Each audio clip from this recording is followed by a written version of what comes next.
Hey, tonight we're going to journey back to the early 1900s in rural England. We'll discover what it was like to be a farmer during the Edwardian era, a time when life moved at the pace of the seasons and the rhythms of nature dictated your days. You're going to experience the struggles, simple joys, and daily challenges of a family trying to make a living from the land during a difficult economic time. I promise you'll feel the morning frost on your face, the ache in your muscles after a long day's work, and the warm satisfaction of gathering around a fire after sunset. Hey, if you're enjoying these stories, I'd really appreciate a like or subscribe. I'm curious where you're listening from, so drop a comment with your location and what time it is there. Now, find a cozy spot, take a slow, deep breath, and let your body sink into comfort as we journey back in time together. Congratulations, you've just woken up in Edwardian England, sometime around 1907. It's still dark outside, but the faintest grey light is beginning to seep through the small window of your cottage bedroom. The air is bitterly cold, making your breath visible in small clouds. Your feet recoil as they touch the wooden floorboards, and you hurriedly pull on thick woolen socks that your wife knitted last winter. They're scratchy against your skin, but blessedly warm. You can hear your wife already moving about downstairs, the familiar creak of the floorboards beneath her feet as she stokes the range to life. The smell of wood smoke drifts up through the cottage. Your children, all 4 of them, are still fast asleep in the next room, huddled together under heavy blankets for warmth. January in rural Devon doesn't show mercy to anyone, least of all farmers like yourself. The cottage is what locals call a 2 up, 2 down. 2 small bedrooms upstairs and 2 rooms downstairs, a main living area and a kitchen. It's not much, but it's home, and you're fortunate compared to some. The cottage comes with your position as a tenant farmer on Squire Hawkins's land. You farm about 40 acres. Not enough to make you wealthy by any means, but sufficient to feed your family and, in good years, provide a modest income. As you pull on your heavy cotton shirt, rough trousers and thick waistcoat, you think about the day ahead. The cows need milking, the horses need feeding, and there's a fence in the south field that won't repair itself. Your bones ache slightly from yesterday's labour, a constant companion in a farmer's life. Downstairs, your wife Emma has the range glowing hot now. Unlike the grand fireplaces in the manor house, your range is the heart of your home, a cast-iron stove that provides heat, hot water, and a cooking surface all in one. Emma is already preparing a hearty breakfast. You'll need the energy for the hours ahead. "Good morning," she says, not looking up from the pot of porridge she's stirring. "Sleep well?" "Well enough," you reply, rubbing your hands together near the range to warm them. "Though I swear that wind found every crack in the walls last night." Emma smiles softly. She looks tired, you notice. The winter has been long, and managing a household with 4 children while helping with farm chores has taken its toll. Her hands are red and chapped from washing clothes in cold water, and there are new lines around her eyes that weren't there last spring. "I've heated some water for you to wash," she says, nodding toward a basin on the table. The luxury of warm water to splash on your face and hands feels magnificent, the heat seeping into your skin and bringing life back to your numb fingers. The porridge is ready now, thick and steaming. Emma sprinkles a precious pinch of sugar over yours, a small extravagance. Sugar is expensive, and like many farming families, you're careful with money. The agricultural depression that began in the 1870s still casts a long shadow over British farming, even now in the early 1900s. Cheap grain from America and meat from Argentina have flooded the market, driving prices down. Many farmers you knew as a boy have abandoned their land, seeking work in towns and cities. But not you. This land, this life, is in your blood. As you eat, you discuss the day's work with Emma. Your oldest son, Thomas, now 12, will help with the animals before heading to the village school. At his age, you were already working full days on your father's farm, but education is more valued now, even for farmers' children. Your youngest little Mary is just 4 and will stay with Emma, while the middle 2 will also attend school after helping with morning chores. The porridge fills your belly with warmth that spreads through your limbs. Outside, the darkness is giving way to a pearly dawn light. It's time to head out to the barn. You pull on your heavy work jacket, a woolen scarf that Emma knitted years ago, and a flat cap. In your pocket is a folded handkerchief, also Emma's handiwork. Farm wives in Edwardian England are continuously sewing, knitting, and mending, their hands rarely still. The bitter cold hits you like a wall as you step outside. The ground is hard with frost crunching beneath your heavy boots. Your breath forms thick clouds in the air, and your nose and ears sting from the cold. Winter has a grip on the land that won't loosen for weeks yet. The farmyard is quiet except for the soft nickering of the horses who've heard your approach. In the barn, you light a lantern, the yellow glow illuminating the space. The sweet smell of hay mingles with the earthier scents of animals and manure. There's comfort in these familiar smells. They're the scent of life continuing, of work to be done. Your 2 cart horses, massive shires named Tom and Prince, thrust their heads over their stall doors in anticipation of breakfast. They're enormous creatures, 18 hands high, with broad backs and powerful legs. Their hooves are the size of dinner plates, and when they work the fields, the ground trembles beneath them. But for all their size, they're gentle giants, pushing their velvety noses against your chest in greeting. "Morning, lads," you murmur, patting their necks. Their warmth radiates through your gloved hands. "Ready for some breakfast, are you?" You fork fresh hay into their mangers and measure out precious oats. Feed is expensive and you're careful with the portions, but the horses are the farm's powerhouse. They need their strength. As they eat, you check their hooves and brush their coats, the repetitive motion soothing for both you and the animals.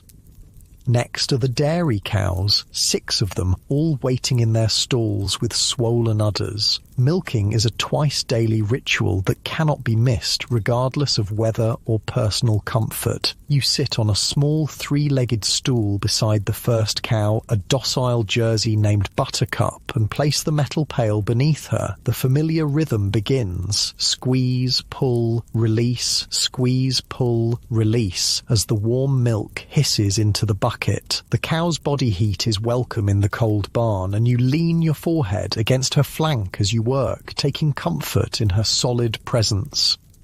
The routine continues with each cow. Your hands, initially stiff with cold, loosen as you work. The methodical nature of milking allows your mind to wander. You think about the fields waiting under frost, about what crops to plant come spring, about whether this year will be better than the last.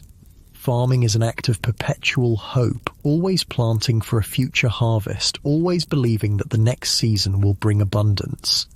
With the milking done, you carry the heavy pails back to the cottage, where Emma will strain the milk and set some aside for butter making. Some of the milk will go to feed your family, but most will be sold to the dairy cooperative in the village, providing a small but steady income. By now, your older children are awake and dressed. Thomas, your firstborn, is tall for his age and already showing the broad shoulders that will serve him well in farm work. He resembles you, same dark hair, same serious eyes. Then there's Alice, 10, who helps Emma with the younger ones. James is 7, still small but eager to prove himself useful. And little Mary, your youngest, with her mother's fair hair and your stubborn chin. "Come on then, Thomas," you say. "The chickens need feeding and the pig's probably wondering where her breakfast is." Thomas pulls on his jacket and cap without complaint. He's a good lad, responsible beyond his years. You wonder sometimes if he resents the early morning chores that his friends from the village don't have to do, but he never says so. Together, you and Thomas head to the chicken coop, where 24 hens and a strutting rooster are already stirring. Eggs are valuable, both for your own table and to sell, so you take good care of these birds. Thomas scatters grain while you collect the eggs, carefully placing them in a small basket. Each one represents a penny or two at market, small sums that add up over time. The family pig, a large sow named Mabel, greets you with enthusiastic grunts. She's not just a pet, she's an investment. Come autumn, she'll provide bacon, ham and sausages to see your family through the winter. For now, though, she enjoys the slops from yesterday's meals, devouring them with noisy appreciation. With the morning animal chores complete, you and Thomas return to the cottage for a quick cup of strong tea before the children head off to school. The kitchen is warm and filled with the scent of baking bread. Emma has been busy while you were in the barn. She's also packed simple lunches for the children, bread with a scraping of dripping and a small apple each. The 3 school-aged children bundle up against the cold, their scarves wrapped high around their faces so only their eyes are visible. The village school is a mile away, a brisk walk that will warm them up. You watch them go, 3 small figures growing smaller as they follow the lane toward the village, their breath clouding around them. "They'll be fine," Emma says, noticing your gaze lingering on the children. "It's stopped snowing at least." "I know," you reply. "Just thinking how different it is from when we were young. My father would have laughed at the idea of sending me to school past the age of 8. Emma nods, understanding the unspoken sentiment. Life is changing, even here in rural Devon. The old ways are slowly giving way to new ideas, children staying in school longer, modern machinery appearing on some farms, motor cars occasionally sputtering along the village roads. It's a time of transition, and sometimes you wonder where your children will fit in this changing world. But such thoughts are a luxury you can't afford for long. There's work waiting, always work. You drink the last of your tea, the strong brew fortifying you against the cold day ahead. "I'll be mending that fence in the south field," you tell Emma, then checking on the sheep. "They should be fine, but with this cold..." "I'll have dinner ready when you come back," she promises, "and I'll bring you some tea if I can get away." You pull on your heavy work coat again and head out into the morning light. The day has brightened now, revealing a landscape transformed by frost. Every branch, every blade of dormant grass is outlined in white crystal. Your breath still clouds before you, but the bitter edge of dawn has softened slightly. The tools you need are in the small shed adjacent to the barn: a hammer, nails, some lengths of wood, and wire for the fence. Your father's tools, some of them passed down when he could no longer work the land. They're worn but well cared for, the handles smooth from years of use. In farming, you waste nothing, especially not good tools. The south field is a 10-minute walk from the farmyard across a small stream now partially frozen. The damaged section of fence is easy to spot. 2 posts have rotted at their base and collapsed, allowing a gap large enough for sheep to wander through. With lambing season approaching in a few months, secure fencing is essential. You begin the labour of digging out the old posts, your spade striking the frozen ground with a dull thud. It's hard work, the kind that makes your muscles burn and sweat form under your layers despite the cold. But there's satisfaction in it too, in solving problems with your hands, in making broken things whole again. As you work, your mind settles into a peaceful rhythm. The physical labour allows your thoughts to drift, not in anxious circles, but in gentle contemplation. You think about your father teaching you this very task when you were Thomas's age, about how the land looks the same now as it did then, about how it will likely look the same when Thomas is a man with children of his own. This continuity is what you love about farming, even with all its hardships. There's a connection to those who worked this land before you and those who will work it after, in a world that seems to be changing faster every year, with factories and machines and new inventions appearing regularly The fundamental rhythms of farming remain largely unchanged. Sow, tend, harvest, rest, the cycle of seasons governing all. By midday, your stomach is growling and the new fence posts are secure in the ground. You pause to eat the bread and cheese Emma packed for you, sitting on a fallen log with your back to the wind. The food is simple but satisfying, the dense bread filling and the sharp cheese providing flavour. You wash it down with cold water from a metal flask. As you eat, you survey the surrounding landscape, your small corner of England. To the east, you can see the village with its church spire reaching toward the winter sky. Beyond that, rolling hills fade into the distance, some forested, others divided into a patchwork of fields like your own. To the south, on a clear day, you can just make out a sliver of sea on the horizon, though today it's obscured by winter haze. Your 40 acres are modest compared to some, but they're diverse. Pasture for the cows and sheep, fields for crops, a small orchard of apple and pear trees, and a kitchen garden near the cottage where Emma grows vegetables in season. The land is good, not the richest soil in England, but fertile enough if worked properly. After your brief rest, you continue with the fence repairs, weaving wire between the new posts and securing it tightly. Your fingers grow numb despite your gloves, and you occasionally have to stop and blow on them to restore feeling. The wind has picked up, finding its way through every gap in your clothing. By mid-afternoon, the fence is repaired, and you make your way to the eastern field where the sheep are huddled together for warmth. You count them carefully, 27 in total, all Dartmoor sheep with thick white fleeces, well suited to the harsh local weather. They eye you warily as you check for any signs of illness or distress. In the spring, they'll provide wool for shearing, and some of the lambs will eventually go to market for meat. The dual-purpose nature of sheep makes them valuable livestock for small farmers like yourself. As you finish checking the sheep, you notice dark clouds gathering on the western horizon. Snow, most likely. You'll need to hurry to complete your outdoor tasks before the weather turns. The last thing on today's list is gathering more firewood from the small copse of trees at the edge of your land.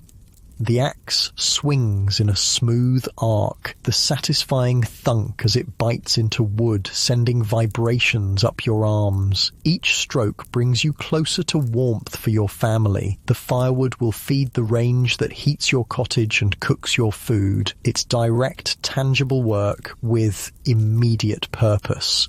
No middlemen, no market fluctuations, just the straightforward equation of labour resulting in comfort.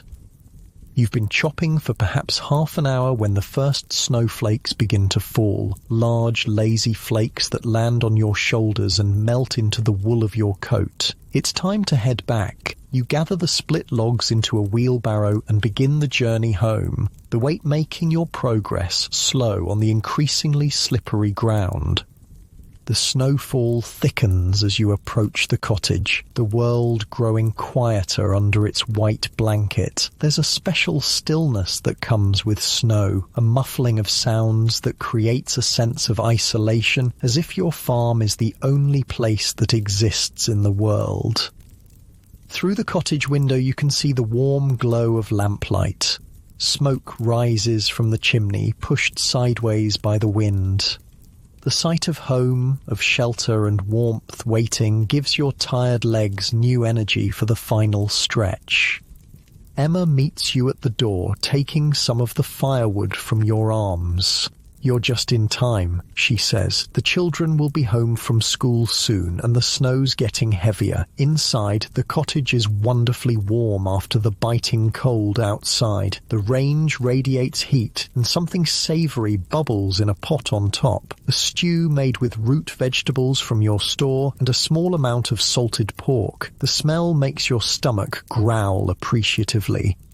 You shed your snow-dusted outer layers and sit in the chair nearest the range, extending your hands toward the heat. The day's labour has left your muscles pleasantly tired, the kind of fatigue that promises sound sleep later. Emma brings you a cup of tea, strong and sweet. The dairy collector came, she tells you, placing a few coins on the table, payment for yesterday's milk. And Mrs. Perkins from the village stopped by to ask if we'd have extra eggs to sell next week. Her sister's family is visiting. You nod, mentally calculating what you can spare. Every penny helps, especially in winter when farm income is at its lowest. The Edwardian economy has not been kind to small farmers. While the Industrial Revolution brought wealth to factory owners and the upper classes enjoy unprecedented luxury, farming families like yours often struggle to stay afloat. The sound of the door opening brings your attention back to the present. The children burst in, their cheeks red from cold, bringing a swirl of snowflakes with them. They chatter excitedly about their day at school, about the snow, about a bird's nest they spotted on the way home. Wash your hands, Emma instructs, and then you can have some bread and jam before your chores. This is the rhythm of your days, work punctuated by small moments of family togetherness. The children help with afternoon tasks. Thomas assists you with bringing in more firewood and checking on the animals one last time before dark, while Alice helps Emma with household chores. Even the younger ones have responsibilities. James feeds the chickens their evening grain, and little Mary sets the table for dinner, carefully placing each spoon just so.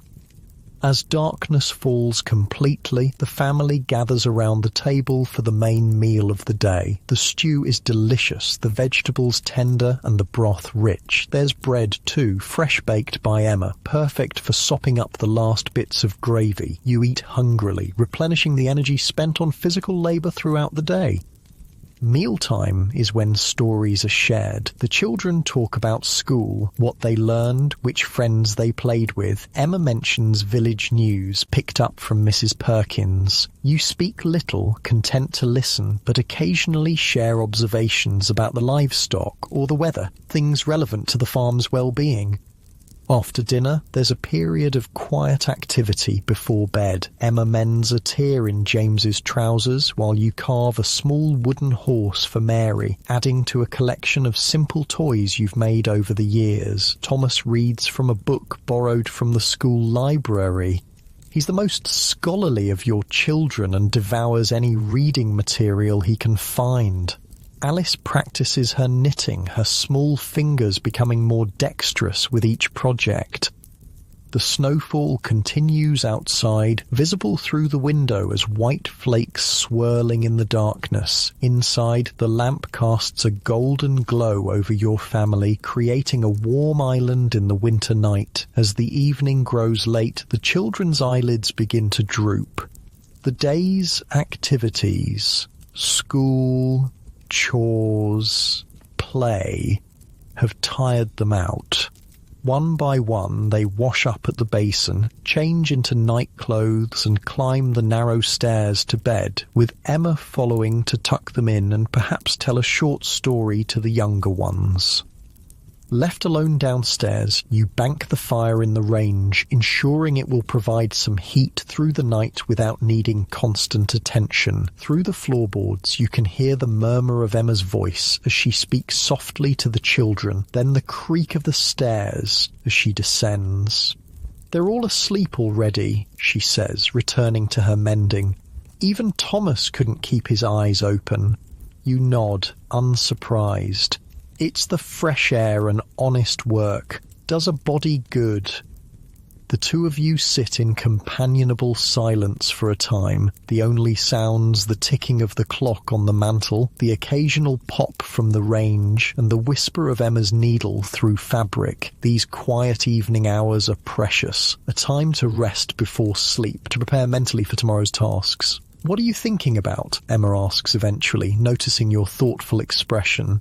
"Spring," you admit, wondering if we should try that new variety of wheat Farmer Morris mentioned. He says, "The yield is better." Emma smiles. "Always looking ahead, aren't you? Winter's barely started, and you're already planning for planting." "That's farming for you," you reply with a small shrug, always thinking of the next season. It's true. Despite the hardships, the physical toll, the economic uncertainties, the whims of weather, there's always hope in farming. Each season brings new possibilities, new chances for a better harvest, a better price at market, a step towards security for your family. As the clock strikes 9, you and Emma prepare for bed. The cottage has grown cooler as the range's heat diminishes, and you move quickly to change into nightclothes and slip under the heavy quilts. The bed is cold at first, but your combined body heat soon creates a pocket of warmth. Emma's breathing gradually slows and deepens as she drifts into sleep, her body relaxing after a long day of household labour. You lie awake a bit longer, listening to the wind outside and the occasional creak of the cottage settling. Your mind reviews the day's work and plans for tomorrow. There will be the same morning routine with the animals, but then you need to repair a leak in the barn roof, check on the winter wheat planted in the west field, and perhaps visit the blacksmith in the village about getting new shoes for the horses. The mental checklist is comforting rather than stressful, a way of ordering your world, of breaking the immense task of running a farm into manageable pieces. As your thoughts grow more fragmented and your eyelids heavier, you surrender to sleep, your body grateful for the rest. Tomorrow will bring its own challenges and satisfactions, its own mixture of hard work and small joys. Such is the life of an Edwardian farmer, difficult in many ways but rich in others, connected to the land, to the seasons, to the ancient rhythms that have governed rural life for centuries. Despite the changes happening in the wider world, the automobiles, the factories, the shifting politics, here on your small farm, life continues much as it has for generations. And in that continuity, there is profound comfort. Outside, the snow falls silently, covering the fields and farmyard in a clean white blanket. Inside, the farmer sleeps, gathering strength for another day on the land. The first signs of spring come gradually to your Edwardian farm like a slow awakening after the long winter slumber. You notice them in small ways at first, the days stretching longer by increments, the occasional brave bird song piercing the dawn silence, the subtle softening of the frozen ground beneath your boots. These gentle harbingers of change bring a lightness to your step despite the mud that now sucks at your feet where ice once crackled. March arrives with its characteristic unpredictability, alternating between benevolent sunshine and bitter winds that cut through your woolen jacket. But even on the harshest days, there's promise in the air. The ewes in the eastern field have grown heavy with their unborn lambs. Their usually nimble movements now deliberate and slow. You check on them frequently, knowing that lambing season, with its sleepless nights and constant vigilance, is imminent. This morning, you rise even earlier than usual, sensing the changing season in your bones. The bedroom is still cold, but less bitingly so than in the depths of winter. Emma stirs beside you, but doesn't wake as you dress quietly in the dim light. Downstairs, you build up the fire in the range, a task usually done by Emma. It's a small gesture, allowing her a few more precious minutes of sleep before her day of endless household tasks begins. With the range beginning to radiate heat, you step outside into the pre-dawn darkness. The air smells different now. There's moisture in it, and the faint scent of earth emerging from its winter dormancy. Your breath still clouds before you, but the bitter edge of winter has softened. In the barn, the animals sense the changing season too. The cows are more restless during milking, and even the stoic workhorses, Tom and Prince, seem eager to be out of their stalls. Soon they'll be working long days in the fields, their massive shoulders straining against the plough as you prepare the land for planting. As the milk hisses into the pail, creating rhythmic patterns in the frothy surface, you mentally catalogue the tasks awaiting you in the coming weeks. There's the ploughing to be done, the seed to be sown, fences to be checked after winter damage, the vegetable garden to be turned over, fruit trees to be pruned. Spring on a farm means endless work, but it's work filled with purpose and hope, each task an investment in future harvests. By the time you return to the cottage with the morning's milk, the household is awake. The children move about with sleepy faces as Emma prepares porridge, the steam rising from the pot, creating a small cloud in the kitchen. Thomas is already dressed for his morning chores, while Alice helps little Mary button her dress. James sits at the table, his school slate before him, as he practices his letters one last time before breakfast.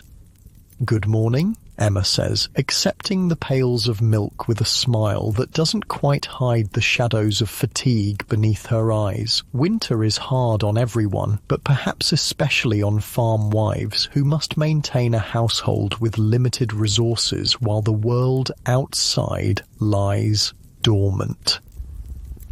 "I thought I'd take Thomas with me to check the ewes after breakfast," you tell her, warming your hands around the mug of tea she hands you. "There's a few looking ready to drop their lambs any day now." Emma nods, understanding the implications. Lambing means disrupted nights, with you or Thomas making regular trips to the sheep field regardless of weather or hour. It means possibly bringing newborn lambs into the kitchen to warm by the range if they're born in poor conditions. It means all hands needed at odd moments to assist with difficult births. "I'll make sure we've clean cloths ready," she says, already mentally preparing, "and I'll keep water hot on the range." Breakfast is quickly consumed, porridge with a drizzle of precious honey from your own beehives, and thick slices of bread with a scraping of butter. The older children will head to school after their morning chores, but today Thomas will stay home to help with the lambing preparations.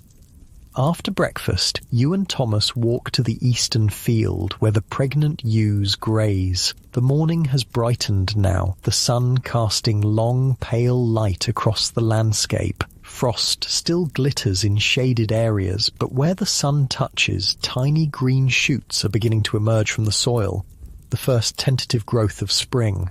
"What are we looking for, Dad?" Thomas asks, his breath clouding in the cool air. "Signs they're ready to lamb," you explain, pointing to a ewe who's separated herself from the flock. "See how she's off on her own? And she's restless, keeps pawing at the ground. She'll likely lamb today or tonight." Thomas nods, absorbing the knowledge. At 12, he's at an age where he's transitioning from child to worker, especially on a farm where every pair of hands is valuable. You feel a familiar mixture of pride and concern watching him, pride in his growing capability, concern that the hard life of farming is all that awaits him. "Will I need to help with the birthing?" he asks, a touch of apprehension in his voice. "Only if there's trouble," you assure him. "Most ewes manage fine on their own. Our job is mostly watching and waiting, making sure nothing goes wrong." You continue checking each ewe, noting which ones seem closest to giving birth. Thomas follows, asking questions and gradually gaining confidence in his assessments. This passing of knowledge from father to son has occurred on farms for countless generations. A practical education rooted in observation and experience rather than books and classrooms. Back at the farm, there's a myriad of other tasks awaiting. While Thomas heads off to school with his siblings, having helped identify the ewes needing closest attention, you turn to preparing the land for spring planting. The fields that have lain fallow through winter now need the plough to turn the soil, breaking up the compacted earth and bringing nutrients to the surface. You lead Tom and Prince from their stalls, talking to them in low, soothing tones as you harness them to the plough. The leather harness is heavy in your hands, worn smooth from years of use. The horses stand patiently, their massive bodies radiating heat in the cool morning air, their breath forming small clouds around their velvety noses. "Ready for some real work, lads?" you ask, patting Prince's broad neck. The horse whickers softly in response, as if understanding that the easier days of winter are behind them. The weight of the plough handle in your hands is familiar, an extension of your body after years of use. As you guide the horses to the field's edge, you feel a sense of ceremony in this first ploughing of spring, a ritual that connects you to every farmer who has worked this land before. "Walk on," you command, and the horses lean into their collars, their enormous strength making light work of pulling the plough. The metal blade cuts into the earth with a satisfying sound, turning over the soil to expose the dark, rich layers beneath. Behind you stretches a neat furrow, the first of many that will transform this field into a seedbed for wheat. There's an art to ploughing that took you years to master, maintaining the correct depth, creating straight furrows, turning at the field's end without disrupting the pattern. It's physical work that requires constant adjustment of the plough and communication with the horses. Your hands grow calloused from gripping the handles, and your shoulders ache from the consistent pressure. But there's peace in this labour too. The rhythmic pace of the horses, the smell of fresh-turned earth, the gradual transformation of the field, all create a meditative state where your mind can wander while your body performs its well-practiced task. You think about the seeds that will soon be planted here, about the rain and sunshine they'll need to grow, about the harvest that seems so distant now but will arrive all too quickly. By midday, the sun has gained strength, warming your back as you work. You've completed several acres, the neat furrows stretching behind you like corduroy. When Emma appears at the field's edge with a basket over her arm, you're grateful for the break. "Thought you might be ready for some dinner," she calls, using the country term for the midday meal. You guide the horses to the end of the furrow before stopping, giving them a rest while you join Emma under the shade of an old oak tree at the field's edge. She's brought bread, cheese, and cold meat from yesterday's roast, simple fare but welcome after a morning of physical labour. "How's the ploughing coming?" she asks, handing you an earthenware cup of cider from your autumn pressing. "Well enough," you reply, taking a long drink. The cider is cool and refreshing, with just enough tartness to quench your thirst. "Another day should see this field done, then we can start on the north field." Emma nods, her gaze moving over the ploughed sections. She understands farming as well as you do, having grown up on a farm herself. In Edwardian rural communities, a farmer's wife is as much a part of the agricultural enterprise as her husband, though her contributions often take different forms. "I saw Farmer Perkins on my way here," she mentions, referring to your nearest neighbour whose land borders yours to the west. "He's got that new steel plough he was talking about at Christmas. Had it delivered yesterday." You nod, chewing thoughtfully. New farming implements are appearing more frequently now as the manufacturing industry produces more advanced equipment, but such innovations are expensive, beyond the reach of many small farmers like yourself who rent rather than own their land. "How did it look?" you ask, curious despite your skepticism. "Shiny," Emma says with a small smile. "Whether it works better than yours, I couldn't say, but George Perkins was proud as a peacock showing it off." You both laugh softly at the image. Farmer Perkins is known for his enthusiasm for new gadgets and methods, some of which prove worthwhile and others which are quickly abandoned. "Well, Tom and Prince don't seem to mind our old plough," you say, glancing at the horses who are contentedly cropping grass at the field's edge, "and it's done well enough for us these past years." After eating, you return to the ploughing with renewed energy, while Emma heads back to the cottage to continue her own work, washing clothes, preparing vegetables for dinner, making butter from yesterday's cream, and the 100 other tasks that fill a farm wife's day. The afternoon passes in the steady rhythm of ploughing, the creak of harness leather, the soft grunts of the horses as they pull, the whisper of the blade through soil. The sun moves across the sky, casting your shadow long across the newly turned earth. As evening approaches, you unhitch the horses from the plough, their coats dark with sweat from the day's labour. They've worked well, and you reward them with extra oats when you return them to the barn. A good farmer takes care of his animals. They're not just livestock, but partners in the farm's success. With the horses settled, you turn your attention to the sheep again. In the eastern field, the ewe you noticed this morning has indeed separated herself further from the flock. Her sides heave with contractions, and she paws restlessly at the ground, preparing a spot for birth. You decide to bring her into the barn where you can better monitor her progress and assist if necessary. With Thomas's help, who has returned from school and immediately changed into his work clothes, you gently guide the labouring ewe into a clean stall bedded with fresh straw. "Should we stay with her?" Thomas asks, watching the animal with concern. "We'll check on her regularly," you tell him, "but ewes usually do better without too much fussing. Nature knows its business." Back at the cottage, the evening routine unfolds, washing up at the basin by the door, the family meal around the table, the sharing of the day's events. The younger children chatter about school and friends, while Emma describes her visit to the village where she traded eggs for thread at the general store and heard the latest local news. Mrs. Collins says there's to be a spring fair in the village on Easter Monday, she tells you, as she serves a stew rich with root vegetables from your winter store, with competitions for best livestock and produce. The children immediately begin talking excitedly about the fair, the games, the food, the chance to see friends and neighbours in a festive setting. Rural social life centres around such community events, providing rare opportunities for recreation and connection beyond the daily work of farming. "Can we enter our lambs, Dad?" James asks eagerly.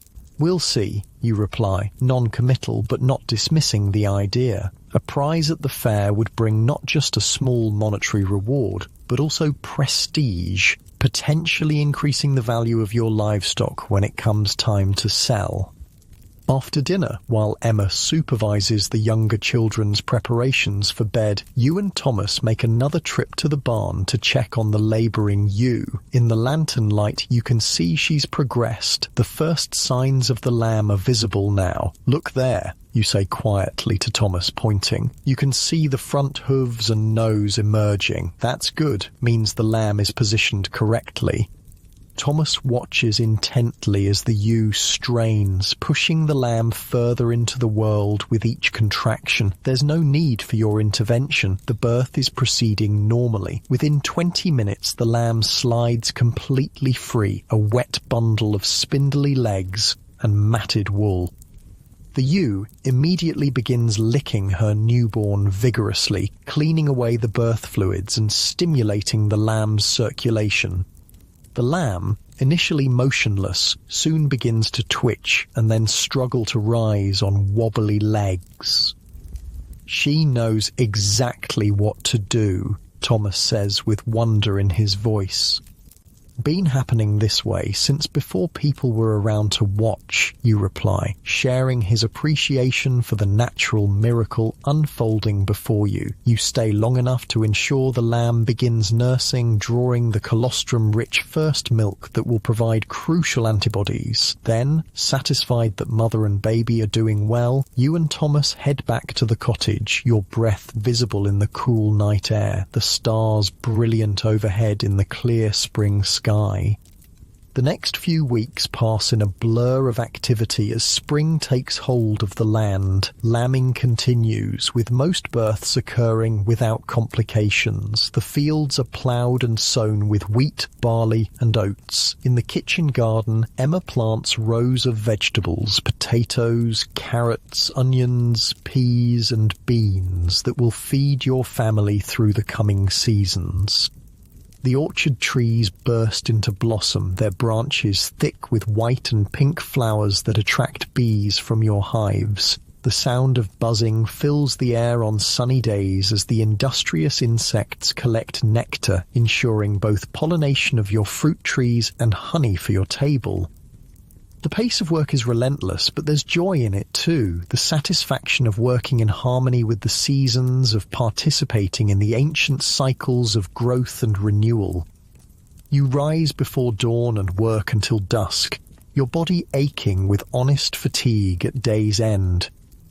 Market day in the nearby town provides a welcome break from farm routines. Once a month you load a cart with whatever you have to sell: eggs, butter, perhaps a lamb or two, some early vegetables from the kitchen garden. Thomas comes with you, learning the business side of farming, how to assess the quality of livestock, how to negotiate prices, when to hold firm and when to compromise.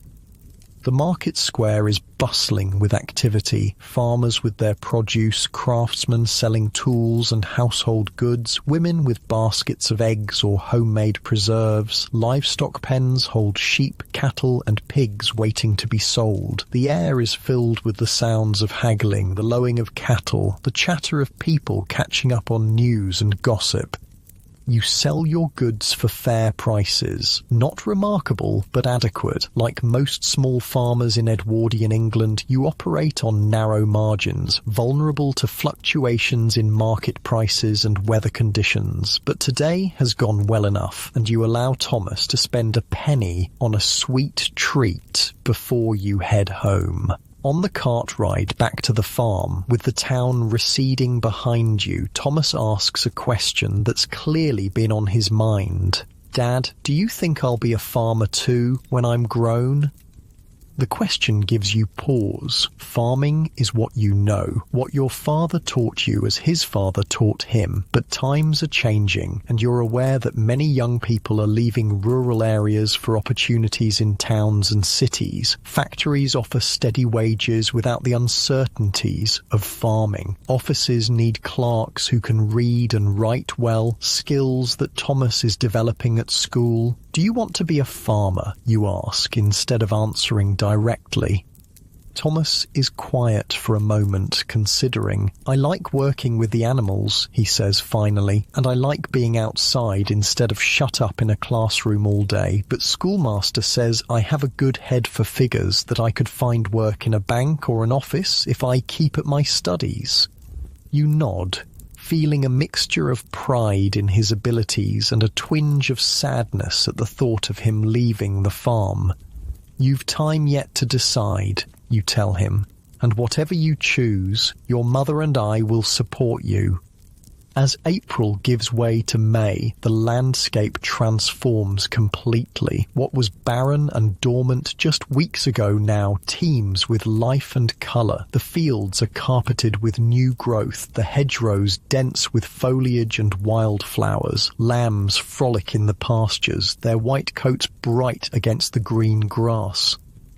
The workday starts even earlier now, with the sun rising before 5 o'clock and extends late into the evening. You and Emma work side by side in the kitchen garden, weeding between rows of emerging vegetable shoots. The soil is warm beneath your fingers, alive with worms and beetles that contribute to its fertility. "The peas are coming along nicely," Emma remarks, carefully removing a dandelion from among the seedlings. "We should have fresh ones by June if this weather holds." You agree, your mind half on the garden and half on the fields beyond, where the wheat and barley are sending up tender green shoots. Rain would be welcome soon, though. Ground's getting dry. Emma gives you a knowing look. "Farmers," she says with a gentle tease in her voice, "never satisfied with the weather. Too wet, too dry, too cold, too hot. You smile ruefully, acknowledging the truth in her words. Weather is the farmer's constant preoccupation, the uncontrollable element that can mean the difference between abundance and hardship. As if in answer to your concerns, clouds begin gathering on the western horizon that afternoon. By evening, the sky has darkened, and the air holds the distinctive smell that precedes rainfall. You hurry to complete outdoor tasks before the downpour, ensuring animals have shelter, checking that tools are properly stored, securing anything that might be damaged by water. The rain begins just as darkness falls, a gentle patter on the cottage roof that gradually intensifies. You sit by the range with Emma, darning socks while she mends a tear in James's school shirt. The children are already in bed, lulled to sleep by the rhythmic sound of rain. "Good for the crops," you say, listening to the water drumming on the roof. "Good for the washing too," Emma adds practically. "Rain-caught water is softer than well water. I'll put out the butts tomorrow to catch some for laundry day."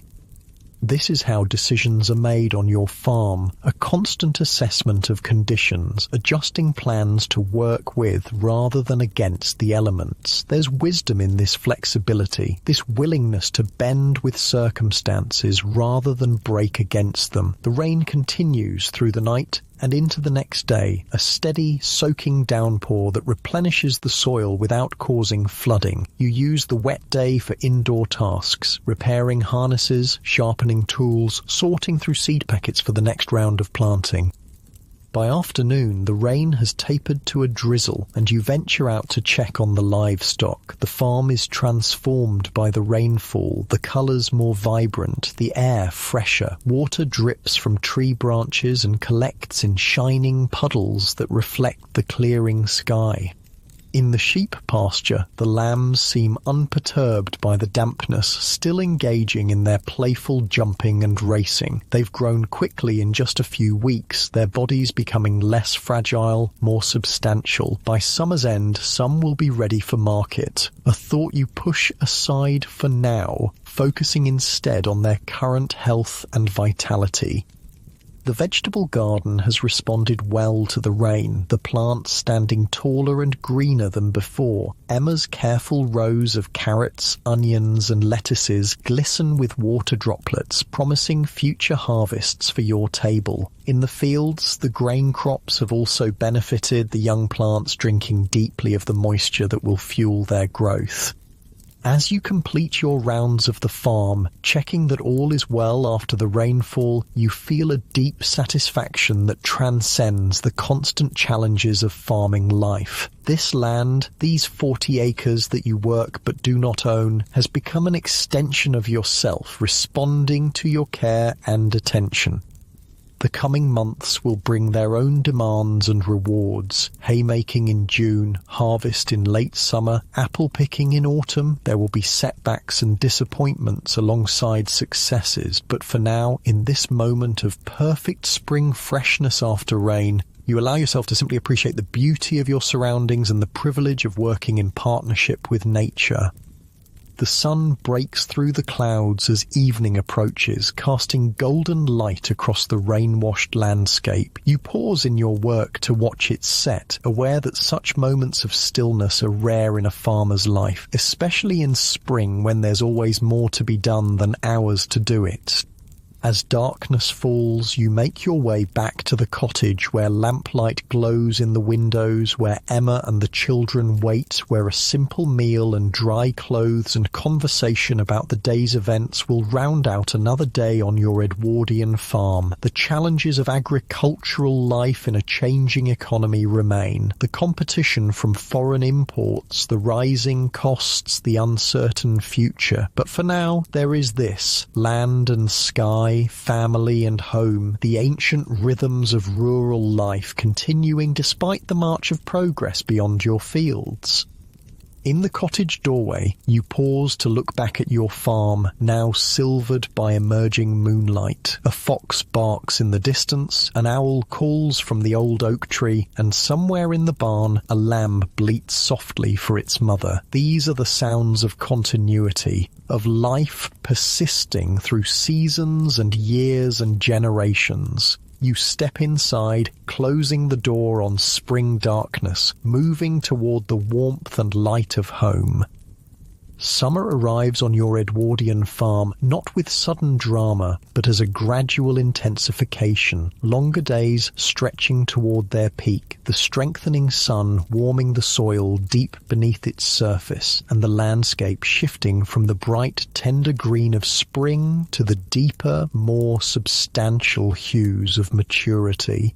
The pace of farm work, already quickened with spring's demands, accelerates further as the growing season reaches its height. Your days now begin with the first glimmer of dawn around 4 in the morning, and often don't end until twilight fades after 9. These extended hours of daylight are both blessing and challenge, offering more time for necessary tasks but demanding more from your already tired body. Even in your sleep, your muscles remember the day's labour, a constant ache that has become such a familiar companion you hardly notice it anymore. This June morning finds you in the hayfield, scythe in hand, your body falling into the ancient rhythm of the mowing dance. The metal blade whispers through the grass with each swing, laying down neat swathes behind you. Thomas works alongside you, having mastered the technique surprisingly quickly. At 13 now, his birthday having passed in May, he's growing stronger by the week, his movements becoming more assured as he takes on increasingly adult responsibilities. The air is sweet with the scent of cut grass and wildflowers, clover, buttercups and meadowsweet all falling beneath your blades. Bees buzz drowsily from bloom to bloom in the sections not yet cut, their industry matching your own. Sweat trickles down your back, soaking your shirt despite the early hour. By midday, the sun will be fierce, making this morning work especially precious. Mind your swing, you call to Thomas, noticing he's beginning to rush as fatigue sets in. Steady and even saves strength. He nods, adjusting his pace, finding again the rhythm that makes this demanding work sustainable. Haymaking is crucial to your farm's survival. The dried grass will feed your livestock through the coming winter. A poor hay harvest means purchasing expensive feed later, or worse, having to sell animals you'd rather keep. In the distance, you can see your neighbours, the Perkins family, at work in their own hayfield. Their farm is larger than yours, and George Perkins has invested in a horse-drawn mowing machine, a recent innovation that allows him to cut his hay much faster than you can with scythes. The mechanical clatter carries across the fields, a sound both intriguing and slightly threatening to your traditional methods. Perkins's machine is quick, Thomas observes, pausing to wipe sweat from his brow with his sleeve. Aye, it is, you acknowledge, but expensive too, and it doesn't do well on the sloped sections where we're working now. You don't mention your deeper concerns, that such machines represent a future where smaller farms like yours, unable to afford mechanization, might be left behind. Already, the agricultural depression that began in the 1870s has forced many small farmers to abandon their land. Those who remain walk a precarious line between tradition and the pressure to modernize.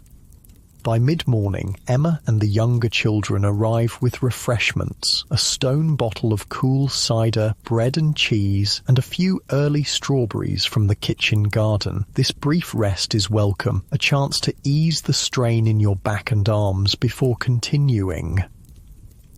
The field's looking good, Emma says, surveying the cut sections where the grass is already beginning to dry in the sunshine. Weather should hold for drying, according to old Tom at the post office. He says his rheumatism tells him we've 3 clear days ahead. You smile at this traditional forecasting method, though you've noticed old Tom's predictions are often as reliable as the more scientific approaches. In farming, weather law and careful observation of natural signs remain valuable tools alongside newer knowledge. After your brief refreshment, the work continues. Alice and James, home from school for the summer now, join in the labour, using wooden rakes to spread the cut grass more evenly for drying. Even little Mary, now 5, does her part, carrying water to the workers and helping Emma prepare the midday meal that will be brought to the field. The rhythmic nature of haymaking, the swinging of scythes, the turning of hay with rakes, the gathering into piles, creates a meditative state where conversation flows easily despite the physical exertion. Thomas tells you about a book he's borrowed from the schoolmaster, a novel about adventure in foreign lands. James recounts village gossip picked up from his friends. You share stories from your own youth, of haymaking with your father, and the changes you've seen in farming methods over the decades. This oral tradition, knowledge and experience passed through conversation during shared work, has been the way of agricultural communities for centuries, yet you're aware that this too is changing. Printed farming journals now circulate with new scientific approaches to agriculture. The schoolmaster encourages bright village children like Thomas to look beyond the farm for their futures. The continuity you once took for granted feels increasingly uncertain.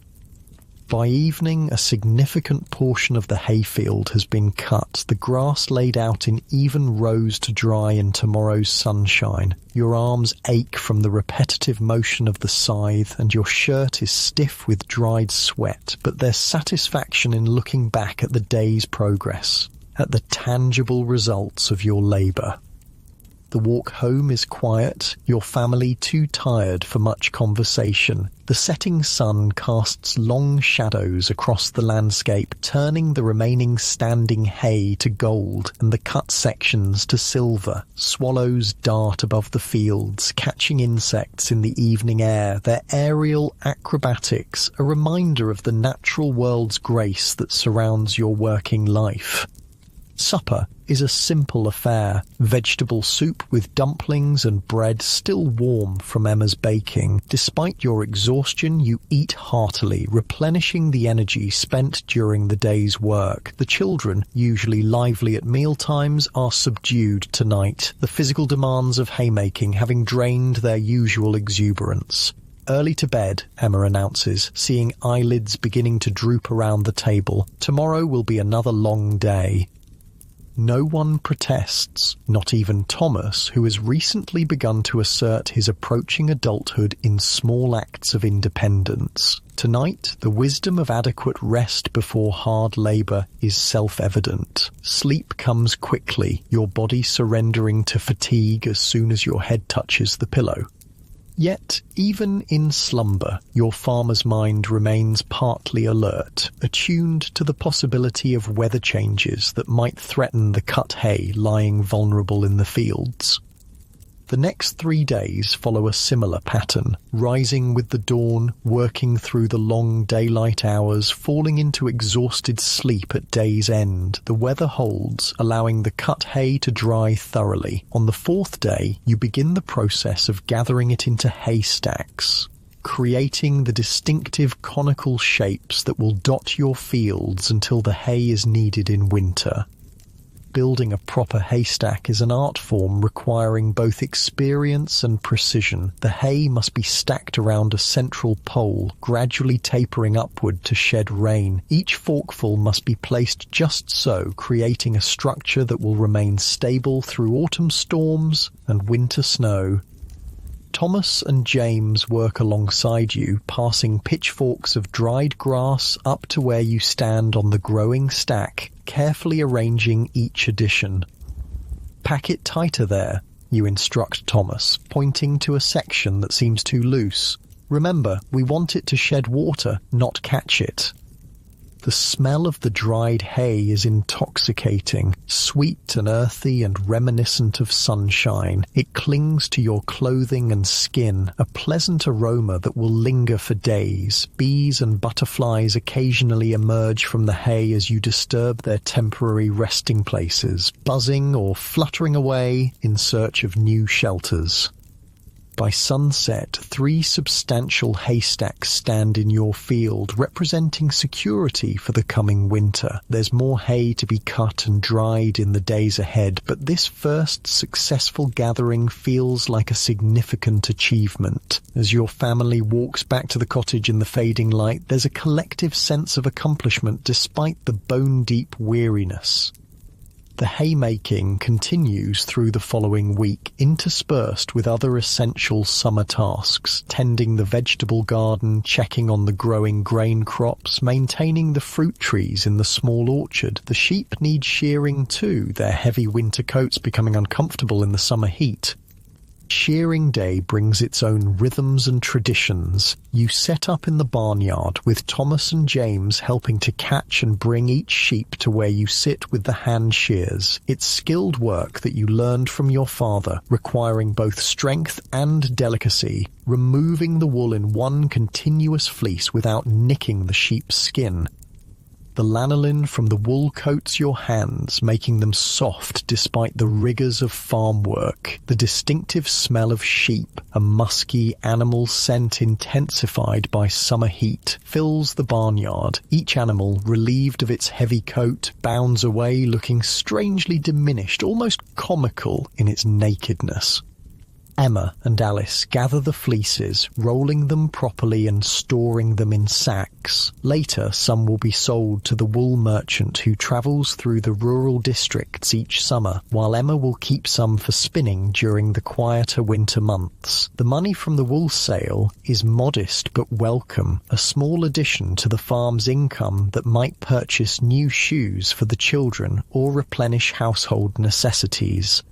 As June transitions to July, the landscape reaches its full summer abundance. The hedgerows are thick with foliage and wild roses, providing homes for countless birds whose songs form a constant backdrop to your work. The kitchen garden overflows with produce. Peas and beans climbing their supports, carrots and onions swelling beneath the soil, lettuces and cabbages forming tight heads. Emma preserves this bounty through various methods, bottling fruits, making jams, pickling vegetables, drying herbs. The cottage kitchen becomes a processing centre, the range constantly in use despite the summer heat, the air fragrant with vinegar, sugar and spices. These preserved foods will be crucial additions to your winter diet, providing variety and nutrients when fresh produce is scarce. The wheat and barley in your fields have transformed from the tender green shoots of spring to sturdy plants bearing heavy heads of grain, their colour shifting gradually from green to gold as July progresses. You walk the fields regularly, checking for signs of disease or pest damage, estimating the potential yield, offering silent gratitude for what appears to be a promising harvest ahead. Market days continue monthly, providing opportunities to sell excess produce and livestock and to purchase necessities you cannot produce yourself. These trips to town also offer glimpses of the wider world beyond your farm, the fashions of townspeople, the occasional motor car raising dust on the main street, the newspapers with their reports of political developments and international events. It's at the July market that you first hear detailed discussion of a topic that has been mentioned occasionally in recent months, the possibility of war in Europe. Several farmers gather around Perkins, who takes a newspaper and considers himself well informed on political matters. Germany's building up its navy to rival Britain's, he explains, his expression serious. And there's all sorts of alliances between different countries, like a pile of kindling just waiting for a spark. You listen with half an ear, more concerned with the immediate realities of your farm than distant international relations. Yet you notice Thomas paying close attention to the conversation, his expression thoughtful. At 13, he's becoming increasingly aware of the world beyond the farm, his horizons expanding through education and natural curiosity. The high point of the summer social calendar is the village fair held in early August, a day when farm work is set aside for community celebration. This year, encouraged by the children's enthusiasm, you decide to enter some of your farm's produce in the competitions. A fleece from your best ewe, some particularly fine carrots from Emma's garden, and a jar of her strawberry preserves. Fair day dawns clear and warm, perfect weather for the outdoor festivities. The family dresses in their Sunday best, clothes reserved for church and special occasions, stored carefully in the cottage's single wardrobe. Emma wears a blouse and skirt in subdued colours. Practical even in her finery, with her hair arranged more elaborately than usual beneath a modest hat. You don your good suit, slightly tight across the shoulders after years of farm work, with a collar that feels constraining after the open necks of work shirts.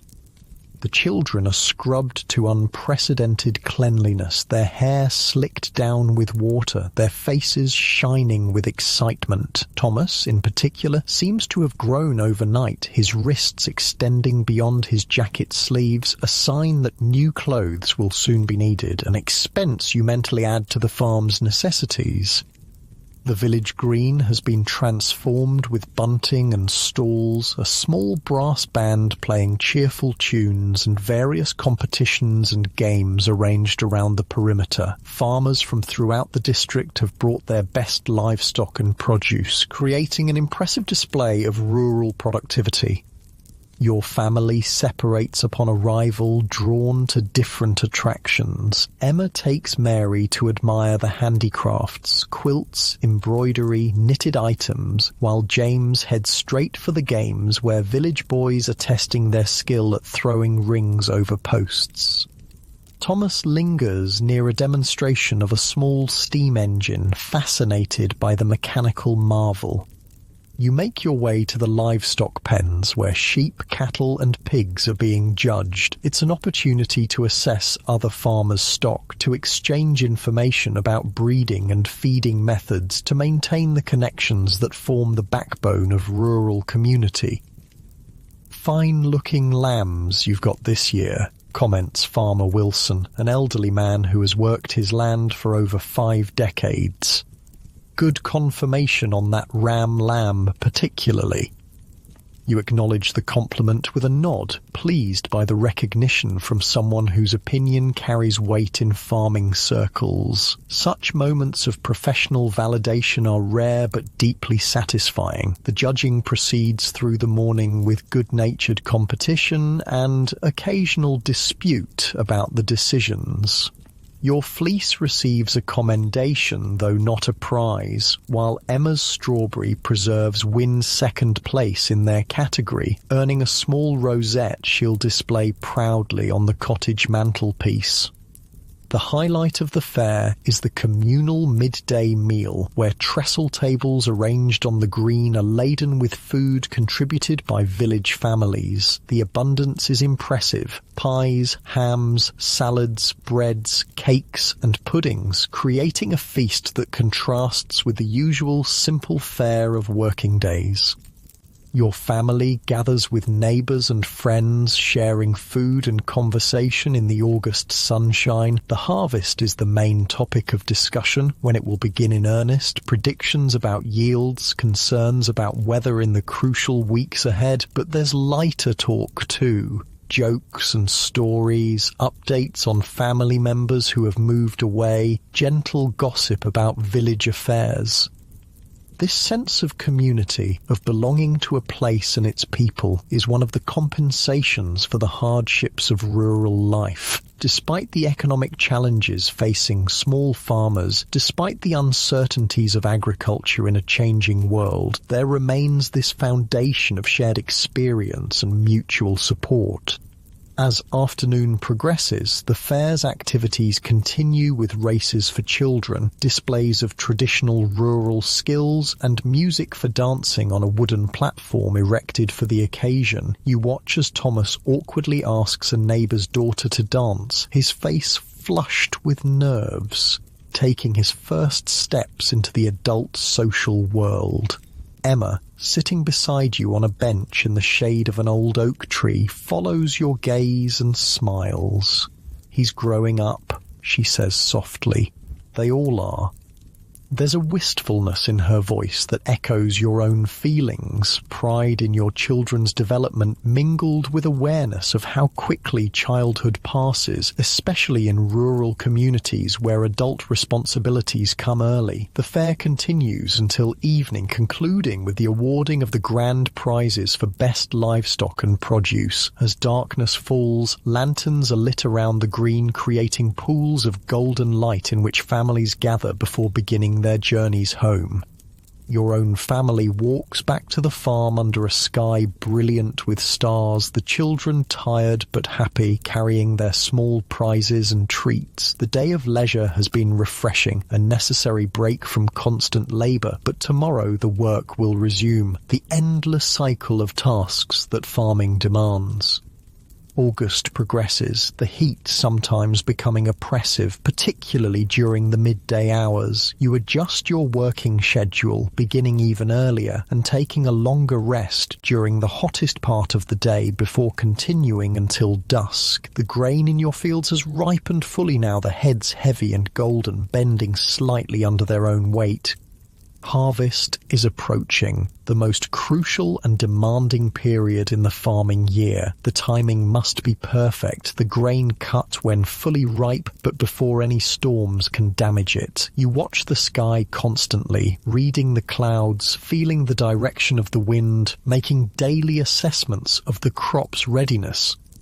Unlike some larger farms that have acquired mechanical reapers, your harvest will be done by hand with scythes, the cut grain gathered and bound into sheaves. It's labour-intensive work that will require all hands and likely some hired help from the village. You begin making arrangements, speaking with several men who regularly assist with harvesting, ensuring they'll be available when needed. The evening before harvest begins, there's a heightened energy in the cottage despite physical tiredness. Emma prepares a heartier meal than usual, a rabbit stew with dumplings and vegetables from the garden, followed by a blackberry pudding using fruit the children gathered from the hedgerows. The harvest ahead will demand every ounce of strength your family possesses. Weather looks to hold fair, you observe, glancing out the cottage window at the clear evening sky. We'll start at first light. No one needs to be told the importance of the coming days. The grain harvest represents the culmination of months of work, the farm's primary income source, the difference between modest security and potential hardship in the year ahead. As you sit by the range that evening, mending the leather finger guards used during harvesting to protect against cuts from the sharp grain stalks, you feel the weight of responsibility that comes with farming life. So much depends on factors beyond your control: weather, market prices, the health of crops and livestock. Yet there's deep satisfaction too in this ancient partnership with the land. This participation in cycles of growth and harvest that stretch back through countless generations. Outside, the first crickets of evening begin their rhythmic song. A gentle breeze stirs the curtains at the open window, carrying the scent of ripened grain and summer flowers. Tomorrow will bring intense labour, but tonight there is this moment of anticipation, of readiness, of connection to the timeless patterns of agricultural life. You complete the mending and set the leather guards aside, ready for morning use. Emma has finished her preparations too. Food packed for midday refreshment in the fields, water bottles filled, extra bandages ready for inevitable small injuries. The children have already gone up to bed, needing rest before the demanding days ahead. You and Emma sit quietly together for a few moments, enjoying the rare stillness, the brief interlude between the labours of cultivation and the intensity of harvest. It's been a good summer, Emma says softly, her hands finally still in her lap after a day of constant activity. It has, you agree, thinking of the healthy livestock, the productive garden, the promising grain crops waiting to be harvested. We've been fortunate.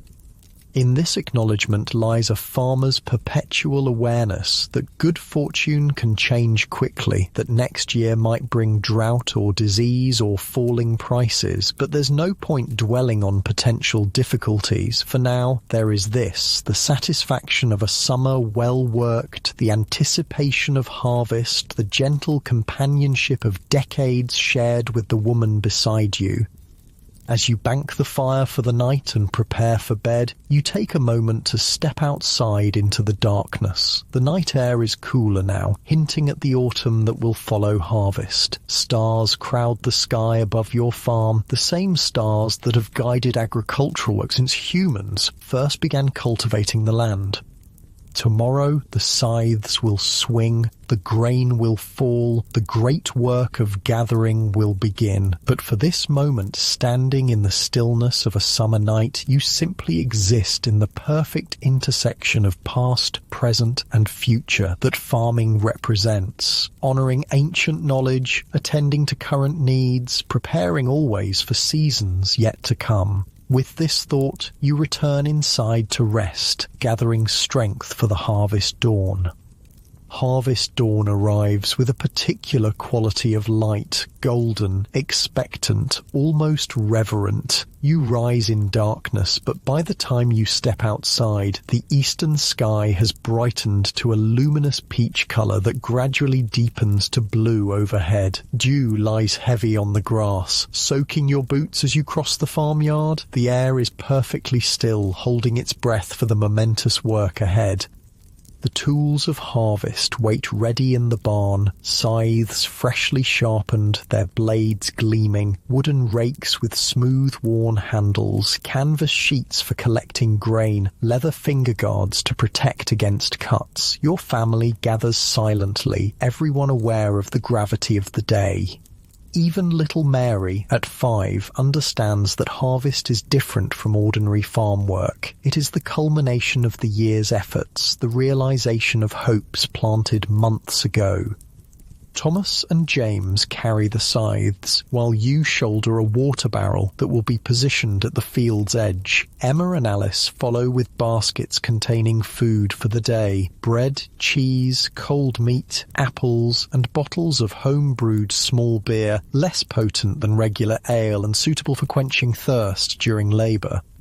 The wheat field glows in the early light. The golden grain heads heavy with ripeness, occasionally stirring in the faintest breath of breeze. It's a beautiful sight, the physical manifestation of countless hours of ploughing, sowing, and tending. You pause at the field's edge, taking a moment to appreciate both the beauty and the bounty before the cutting begins. A good stand, observes Thomas, his eyes scanning the field with the evaluating gaze of a farmer rather than a boy. Heads are full. You nod agreement, feeling a surge of pride in both the crop and your son's developing agricultural judgment. Though still young, Thomas increasingly thinks like a farmer, noticing the details that determine success or failure in this demanding profession. The villagers who have come to help with the harvest arrive as the sun clears the horizon. 4 men and 2 older boys, all experienced in the work ahead. There are fewer helpers than in your father's day, when harvest was an all-community affair. Many have left for factory jobs in towns. lured by regular wages and shorter working hours. Those who remain command higher pay for their harvest labour, another economic pressure on small farms like yours. Still, there's a certain ceremony to the beginning of harvest that harkens back through generations. The men nod respectfully as they approach, examining the crop with appreciative eyes. Greetings are exchanged, brief and to the point. This is not a day for lengthy conversation. The work itself will command all attention. Ready then? You ask, though the question is largely symbolic. Everyone knows what must be done. The men position themselves along the field's edge, scythes ready. You take your place among them, with Thomas beside you learning the rhythm. The oldest man, Walter Green, who has participated in more harvests than anyone present, makes the first cut, a tradition-honouring experience. The scything begins in earnest then, the blades swinging in synchronized arcs, cutting through the wheat stalks with a satisfying swish. The work requires skill developed over years of practice, maintaining the correct angle of the blade, achieving the right depth of cut, establishing a sustainable rhythm that conserves energy while maximizing efficiency. Behind the line of men with scythes come the gatherers, Emma, Alice, James and the women and younger children from the village, collecting the cut stalks into bundles that will be bound into sheaves. This too is skilled work, requiring precise amounts of grain to make sheaves that are neither too large to handle nor too small to be efficient. The sun climbs higher as the morning progresses, its heat intensifying. Sweat soaks through shirts and blouses, runs down faces, stings eyes. The leather finger guards protect against the sharp edges of the wheat stalks, but nothing prevents the inevitable scratches on arms and necks. The chaff that works its way into clothing, the dust that coats skin and fills lungs. Yet there's a strange satisfaction in this demanding labour, a sense of participating in something essential and ancient. The movements of harvest have been performed on this land for centuries, perhaps millennia, though technologies change. Your father spoke of seeing the first mechanical reapers, and now some larger farms use steam-powered threshing machines. The fundamental act of gathering food from the earth remains a constant human experience. By mid-morning, when you pause briefly for a drink of water, a significant portion of the field has been cut. The sheaves stand in upright clusters, their golden tops catching the sunlight. Birds dart among the remaining standing wheat, feasting on insects disturbed by your activity. Occasionally, a rabbit or field mouse bolts from cover, startled by the advancing line of harvesters. "Looks to be yielding well," comments Walter, wiping his brow with a faded handkerchief. "Better than last year, I'd say." You agree, though privately you're calculating how much of this harvest must go to pay the rent on your land, how much to set aside for seed for next year, how much can be sold at market. The economics of small farming grow more precarious each year, with prices depressed by foreign imports, and costs rising for everything from tools to household necessities. The midday meal provides a welcome respite from labour. Everyone gathers in the shade of a large oak at the field's edge, gratefully accepting the food and drink Emma and the village women distribute. Conversation remains minimal. Energy must be conserved for the afternoon's work ahead. Instead, there's the sound of hearty eating, occasional appreciative comments about the food and the distant singing of larks high above the fields. Thomas sits beside you, his young face already showing lines of fatigue, though he'd never complain. You notice how his hands, once small and smooth, have begun to develop the calluses and weathered appearance of a working man's. Childhood in rural communities is shorter than in towns, or among the wealthy. The necessities of farm work ensure that. "You're doing well," you tell him quietly, a rare verbal acknowledgement of his efforts. "Your swing is improving." He straightens slightly at the praise, a small smile appearing despite his tiredness. "I've been watching how Walter does it," he admits. "He barely seems to use any strength, but cuts more than anyone." You nod, pleased by his observation. That's the secret of it. Technique over force. A lesson for more than just harvesting. The brief rest concludes, and work resumes with the sun now high overhead, its heat unrelenting. The pace slows slightly as fatigue builds, but no one suggests stopping. Harvest waits for no one. The weather could change tomorrow, and rain on ripe grain can spell disaster, causing it to sprout in the field or develop mold that ruins its value. The methodical progress continues through the afternoon. Cut, gather, bind, cut, gather, bind. The human machinery of harvest advancing steadily across the field. Occasionally, someone begins a traditional harvesting song and others join in, the melody and rhythm helping to maintain momentum as muscles tire and the sun beats down. These harvest songs, passed down through generations, tell stories of rural life, of courtship and marriage, of the turning seasons. Some are centuries old, their origins lost in time, yet they remain vibrant in this context, serving both as entertainment and as practical aids to coordinated labour.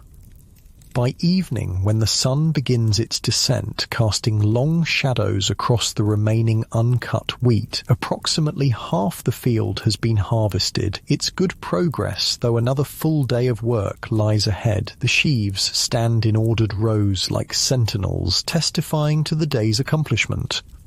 The workers gather their tools as dusk approaches, muscles aching, hands blistered despite calluses and protective guards. There's little conversation as the group walks back to the farm, fatigue having claimed all spare energy. Yet beneath the exhaustion runs a current of satisfaction. The first day of harvest completed successfully, the weather holding fair, the crop proving abundant. At the farmyard, water is drawn from the well for washing, a luxury particularly appreciated after a day of dust and chaff. The helpers from the village depart for their homes, planning to return at dawn. Your family makes its way to the cottage, where Emma has somehow found energy to prepare a hearty supper despite her own day of labour in the fields. "You should rest," you tell her, seeing the weariness in her face as she moves about the kitchen. She dismisses the suggestion with a small shake of her head. "There's hunger to attend to first," she says practically. "Rest comes later." The meal is simple but filling, a stew that's been simmering slowly all day, requiring minimal attention, and fresh bread baked early that morning before the harvest began. The children eat with unusual quietness, their normal chatter subdued by tiredness. Even Mary, who spent the day helping in small ways appropriate to her age, has dirt smudges on her face and drooping eyelids.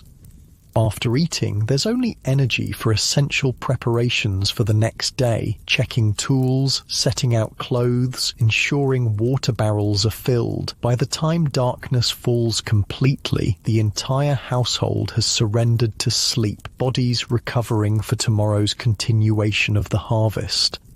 The following 3 days follow a similar pattern, rising before dawn, working through the daylight hours, returning exhausted at dusk. The wheat field is completely harvested, followed by the smaller barley field. The weather remains favourable, allowing the cut grain to dry properly before being gathered and stacked.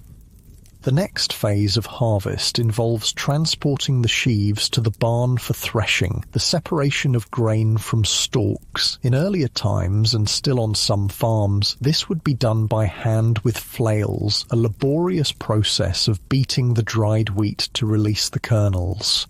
But even your modest farm has adopted the use of a communal threshing machine that travels between local farms during harvest season.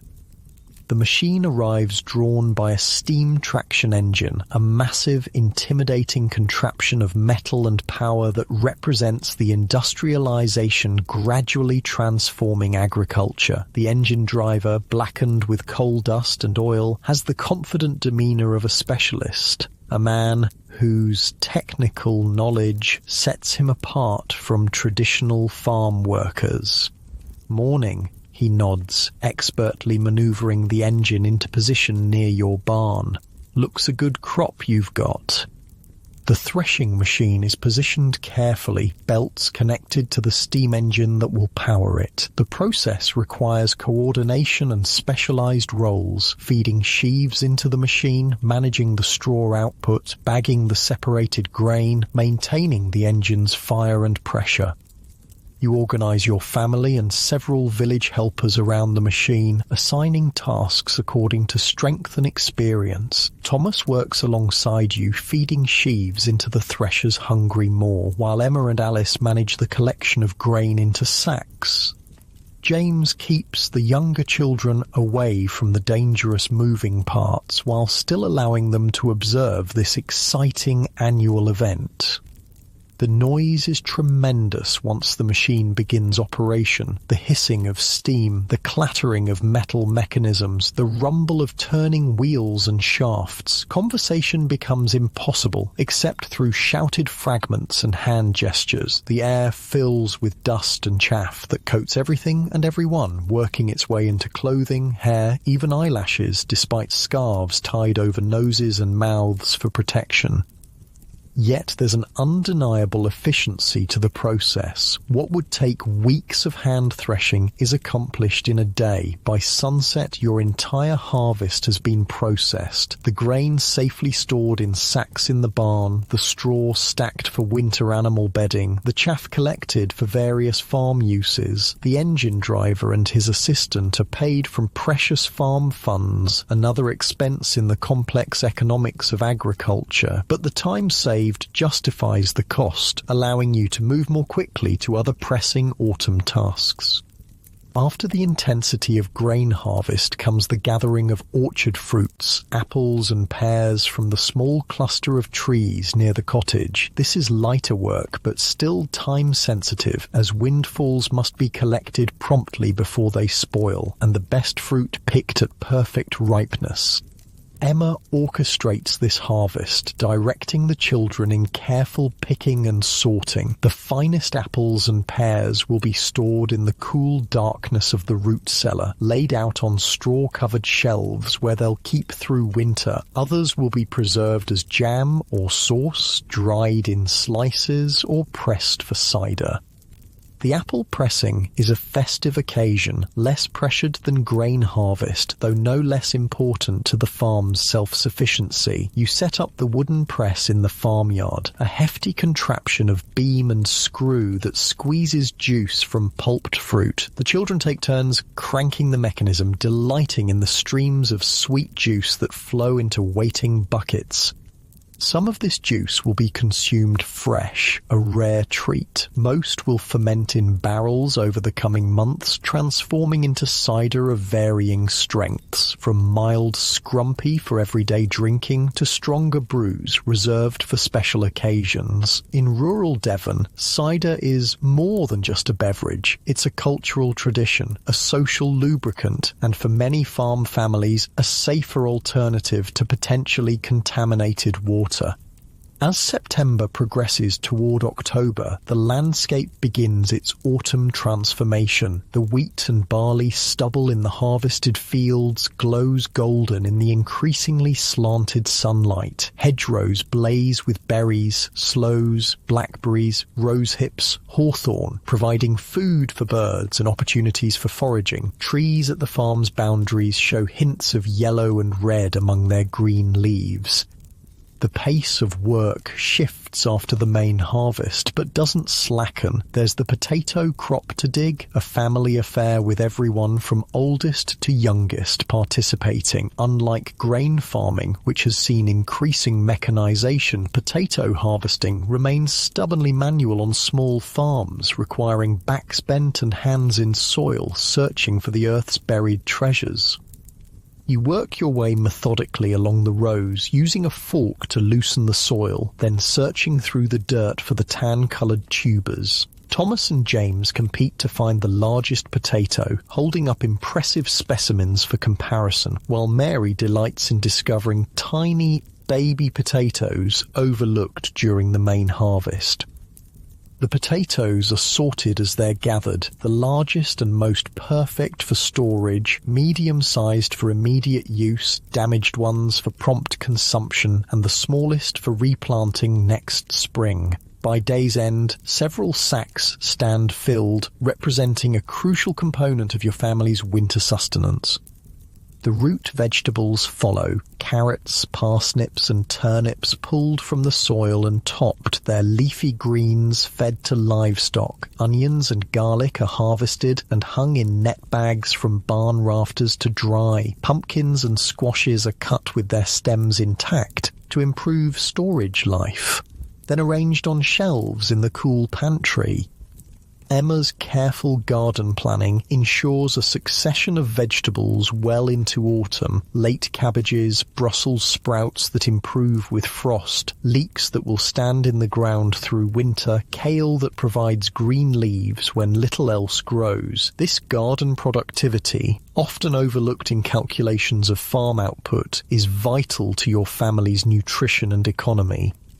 With the main harvests complete, attention turns to preparing the land for next year's crops. The wheat and barley fields must be ploughed again, turning under the stubble to decompose and enrich the soil. It's heavy work, guiding the plough behind Tom and Prince as they strain against the compacted earth. But there's satisfaction in the clean furrows left behind, in the earthy smell of freshly turned soil, in the resourceful rooks that follow the plough to feast on exposed worms and grubs. Thomas often works alongside you now, his school attendance becoming more sporadic as farm needs take precedence. The rural education authorities turn a blind eye to this seasonal truancy, understanding the economic necessities of farming families. Still, you ensure he attends school at least 2 days each week, aware that his future might require different skills than those you can teach him. October brings the first frosts, morning whiteness that melts by midday but signals the advancing season. The livestock must be prepared for winter. Decisions made about which animals to keep and which to sell, feeding regimes adjusted, shelters repaired before serious weather arrives. The annual cycle of farm life is reflected in the pig that was born last spring and has been fattened through summer and autumn. Now, with cold weather approaching, comes slaughtering time, a necessary process that provides meat for winter months. It's not a task you enjoy, but one performed with respect and efficiency, acknowledging the animal's contribution to your family's survival. Nothing is wasted, the blood collected for black pudding, the fat rendered into lard for cooking and soap making, the meat variously prepared as fresh cuts, sausages, bacon and ham. Emma manages this complex transformation, her knowledge of preservation techniques ensuring the meat will last through winter and beyond. The slaughtering and meat processing draws neighbouring families who help with the work in exchange for small portions of the results. This reciprocal assistance is part of rural community life. Today you help with a neighbour's pig, tomorrow they'll assist with yours. In a cash-poor economy, such exchanges of labour and goods remain essential to survival. As October yields to November, the farm's focus increasingly turns inward. Fields lie fallow or contain overwintering crops that need minimal attention. Livestock require regular feeding and monitoring, but less active management than during spring and summer. The shortened days limit outdoor work hours, creating space for indoor tasks postponed during busier seasons. The cottage becomes a centre of activity, repairs to tools and equipment, mending of clothes and household linens, construction or improvement of necessary items from furniture to baskets. Your skills as a woodworker, developed through years of necessity, find expression in the creation of a new chair to replace one that collapsed under the weight of a harvest worker. Emma and Alice work at the spinning wheel, transforming sheep's wool into yarn that will later become socks, scarves, and jerseys. James practices his whittling, creating simple toys and useful small items under your guidance. Even Mary contributes, sorting beans harvested in their dried state for winter soups and stews. The evenings lengthen with darkness falling by mid-afternoon. Lamplight creates a golden glow within the cottage, oil carefully rationed but sufficient to allow for reading, sewing, and family conversation. Thomas often has his head in a book borrowed from the schoolmaster. Tales of adventure in distant lands, or, increasingly, practical information about modern farming methods. On particularly cold evenings, neighbours sometimes gather in each other's homes for companionship and entertainment. No formal invitations are issued. The smoke from a well-stoked chimney and lamplight in windows signal welcome. These impromptu gatherings feature storytelling, music from anyone who plays an instrument, and discussions of farming matters, local news, and occasionally the wider world.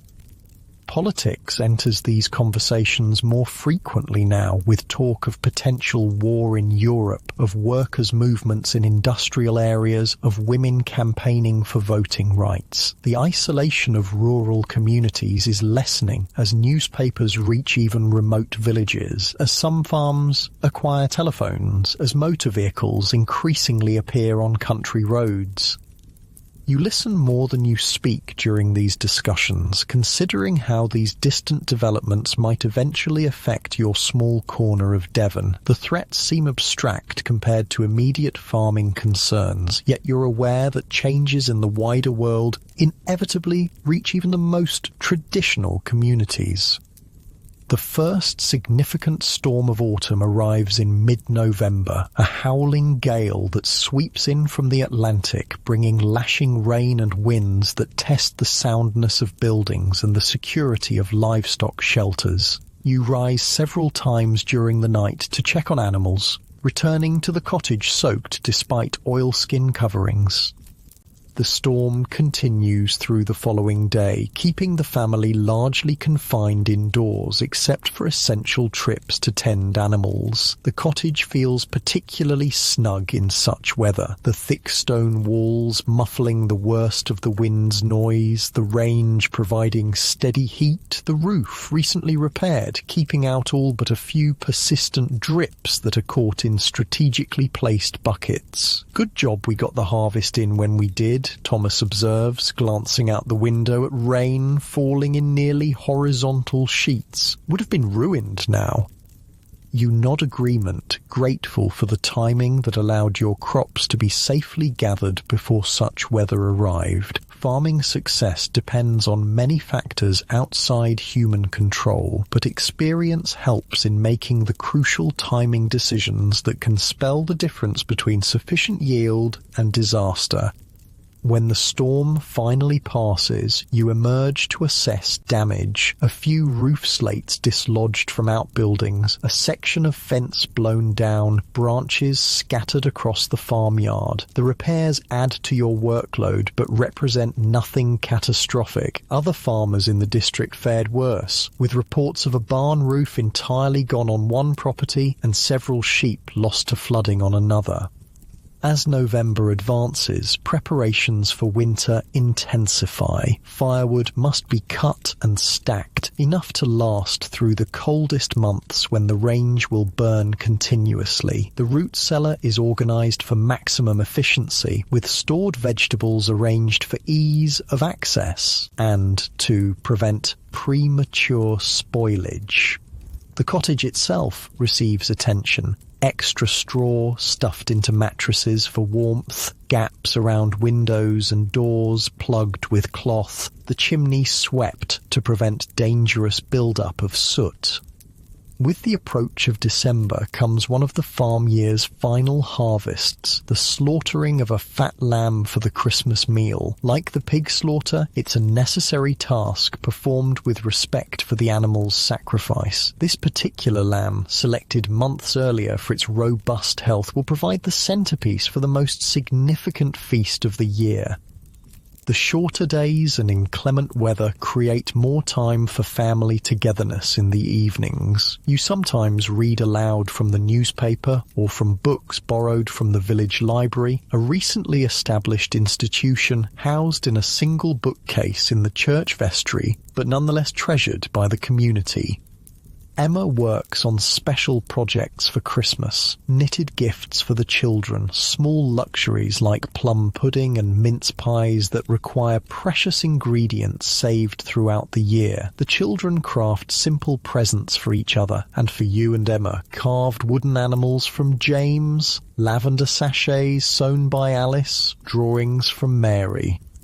Thomas seems increasingly drawn to the mechanical aspects of farming, poring over catalogue illustrations of new equipment, asking detailed questions about how things work. When a representative from an agricultural machinery company visits the district, Thomas persuades you to attend the demonstration of a new small tractor designed for farms of modest size.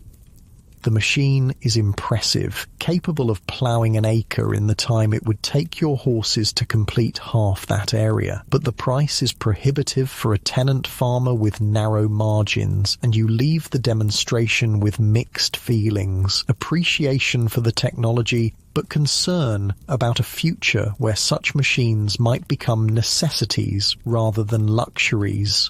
We could save for one, Thomas suggests on the walk home, his expression hopeful. Put aside a little each year. Perhaps, you reply, not wanting to discourage him yet aware of the economic realities. But there's value in the old ways too. Horses don't need petrol, and they produce foals rather than requiring spare parts. The conversation highlights the tension experienced by many small farmers in this period of transition, the pull of innovation against the security of traditional methods, the desire for increased efficiency against the constraints of limited capital. As autumn deepens toward winter, the landscape around the farm grows increasingly stark. The deciduous trees stand bare, their complex branch structures revealed against grey skies. Morning frosts transform the fields into glittering expanses that crunch underfoot. The air carries the distinctive scent of wood smoke from cottage chimneys, of damp earth, of approaching winter. Farm life contracts during this season focused more on maintenance than growth, on preservation rather than production. The work is less physically demanding than during spring and summer, but requires careful management of resources. Winter is a time of taking stock, of planning for the year ahead, of measuring stores against needs and calculating what must be purchased, what can be stretched, what might be bartered with neighbours. On clear days, you walk the boundaries of your farm, checking fences, noting areas that will need attention when weather permits, observing the condition of fields and livestock. These walks provide time for reflection, for considering the farm's future and your family's place within it. The land sleeps now, gathering strength beneath its winter covering, but your farmer's mind remains active, planning crop rotations, considering livestock breeding decisions, calculating financial needs and potential income sources. Farming is never simply about the present moment, but always extends backward into inherited knowledge and forward into anticipated seasons. As December arrives, bringing the farm year full circle, you find yourself in the curious position of simultaneously looking back at the completed cycle and forward to the one about to begin. There have been successes and disappointments, as in every farming year. Some crops performed better than expected, others worse. Some animals thrived, others required more care than anticipated. The economic calculations balanced in some areas and fell short in others. Yet the farm continues, adapting to changing conditions, absorbing new knowledge while honouring traditional practices, supporting your family through another year of this challenging but rewarding way of life. And as the shortest day approaches, bringing the promise of gradually lengthening light to follow, there is quiet hope for the cycles yet to come. The Edwardian era represents a pivotal moment in agricultural history, poised between centuries-old practices and modern innovations, between the rhythms of nature and the efficiencies of mechanization. Your small Devon farm embodies this transition, neither fully traditional nor entirely modernized, but finding its way through the economic and social changes reshaping rural England. In the cottage on a December evening, with darkness fallen early and the range providing steady warmth, your family gathers in the lamplight, Emma sewing, the children engaged in quiet activities, you repairing a broken tool handle. Outside, the first snowflakes of winter begin to fall, dusting the farmyard with white. Inside, there is shelter, sustenance, and the deep security of knowing that despite all challenges, you have once again completed the ancient human task of coaxing food from the earth, of participating in the fundamental cycles that sustain life.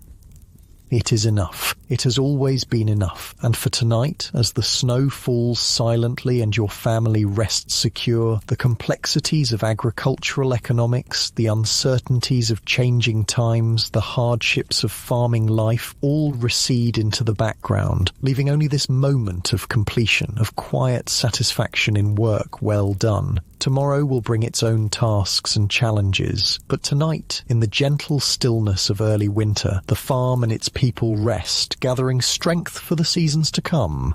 Winter descends upon your Edwardian farm not as a sudden event, but as a gradual deepening, daylight hours shrinking incrementally, the sun's arc lowering across the southern sky, temperatures dropping by small degrees until breath clouds before you even in the cottage.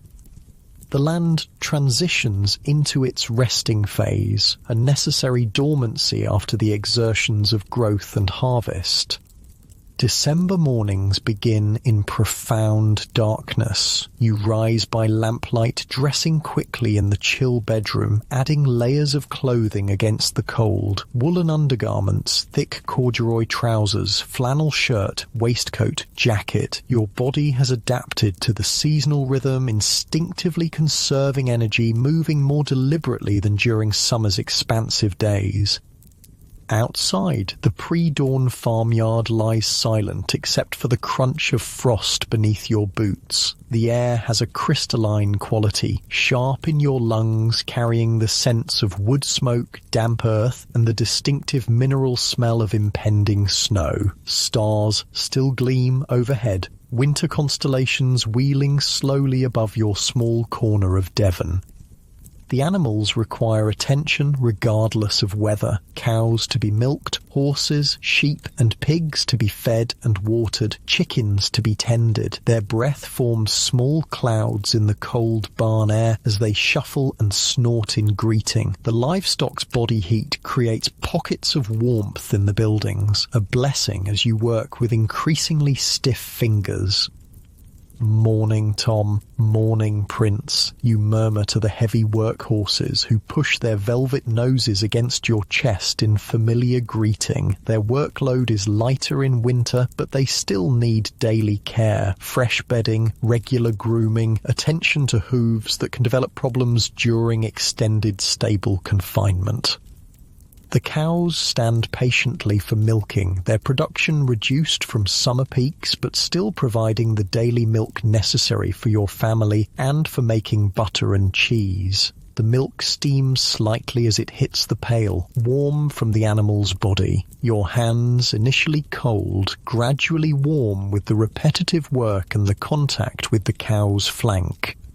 By the time you return to the cottage with the morning's milk, Emma has the range fire burning strongly, its heat beginning to permeate the downstairs rooms. The cottage windows glow with lamplight in the persistent darkness, a beacon of warmth and shelter against winter's austerity.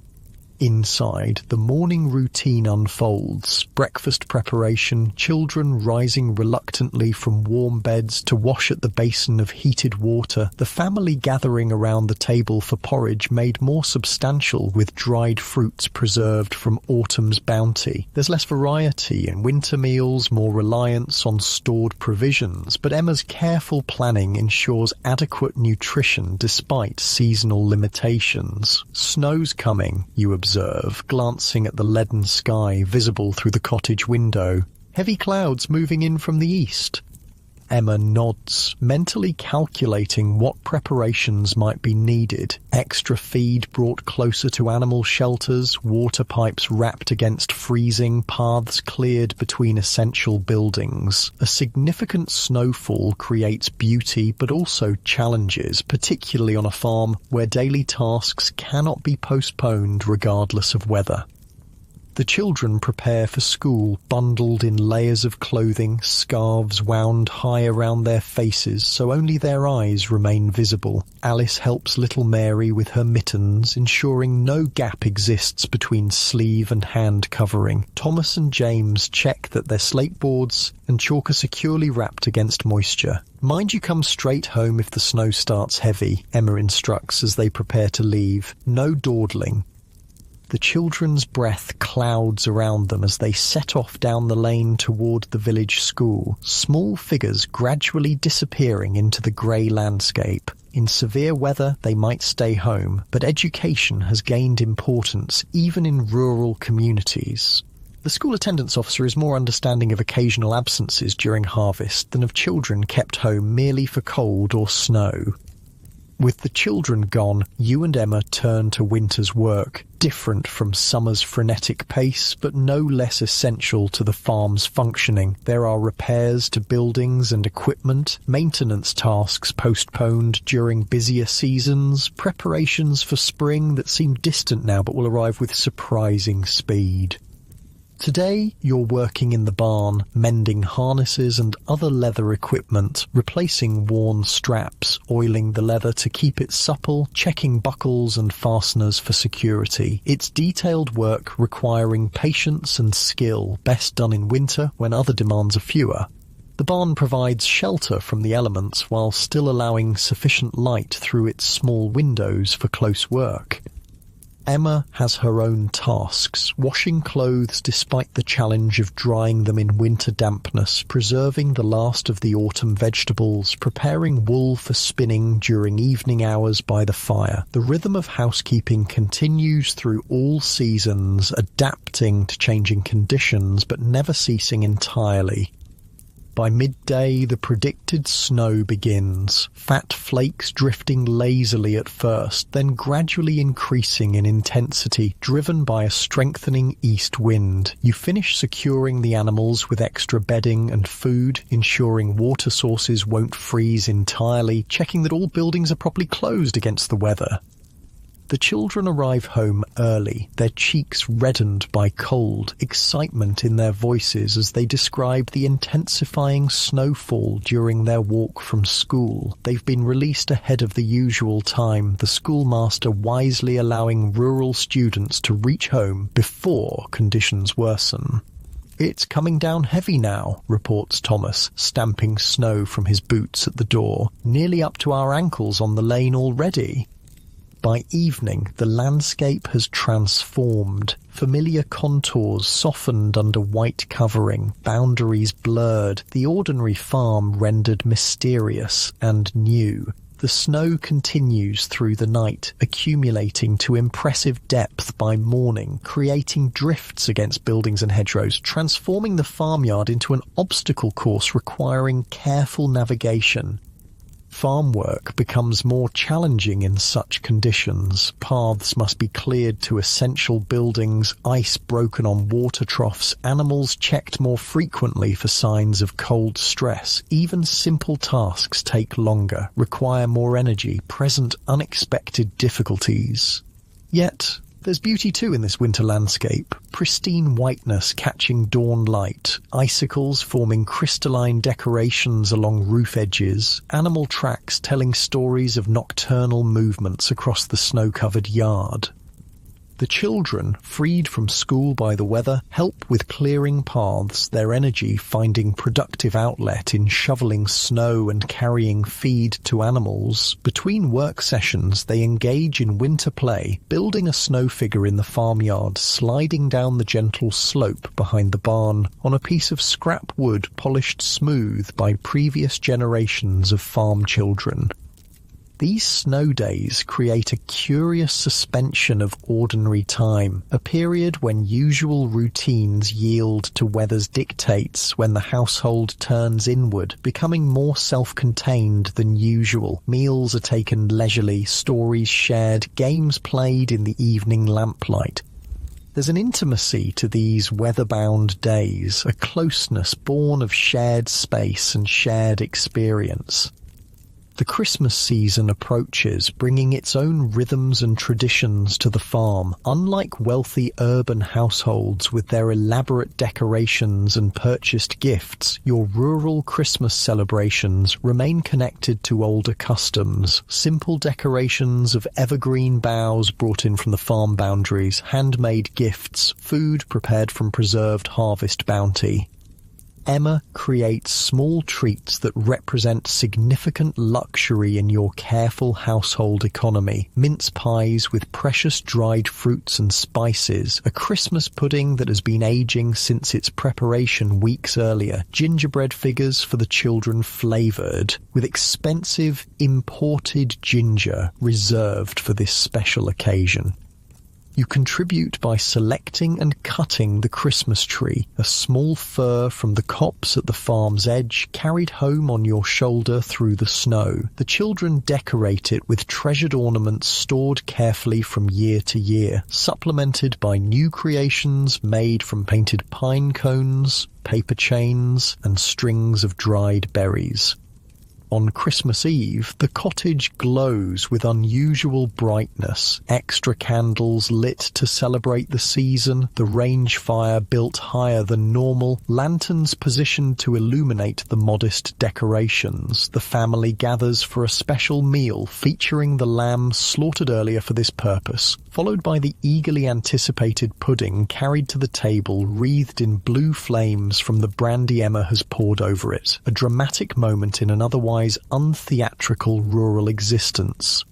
After the meal comes the exchange of gifts, practical items made meaningful by the thought and labour invested in their creation. Thomas receives a new knife for his farm work, crafted by the village blacksmith. Alice unwraps a length of ribbon for her hair, a small, feminine luxury in her practical life. James exclaims over the wooden farm animals you've carved during evening hours throughout autumn. Mary clutches a rag doll Emma has fashioned, with real wool yarn for hair and a carefully embroidered face.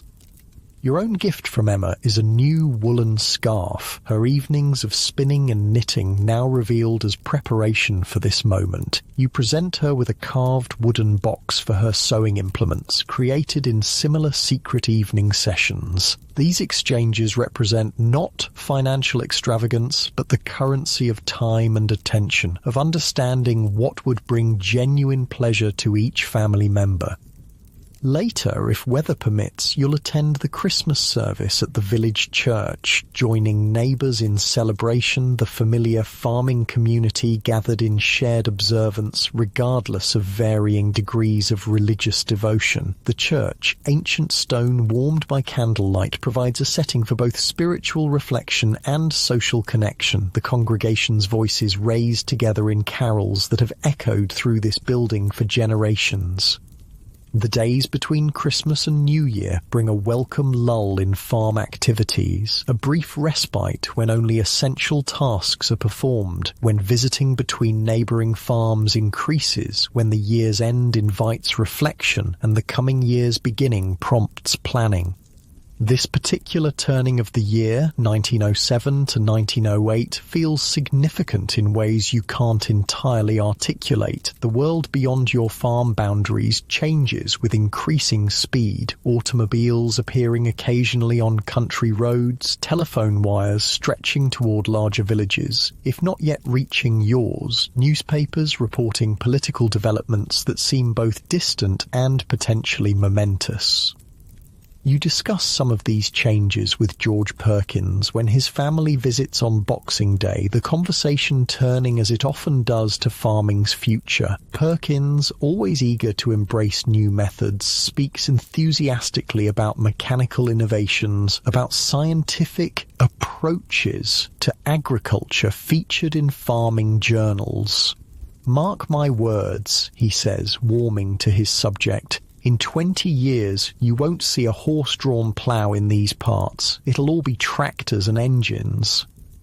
You're less convinced, aware of the economic barriers preventing small tenant farmers from adopting expensive equipment, cognizant of the skills and knowledge accumulated through traditional methods that might be lost in rapid transition. Yet you can't dismiss his predictions entirely, having witnessed enough change already to recognize the inevitable momentum of modernization.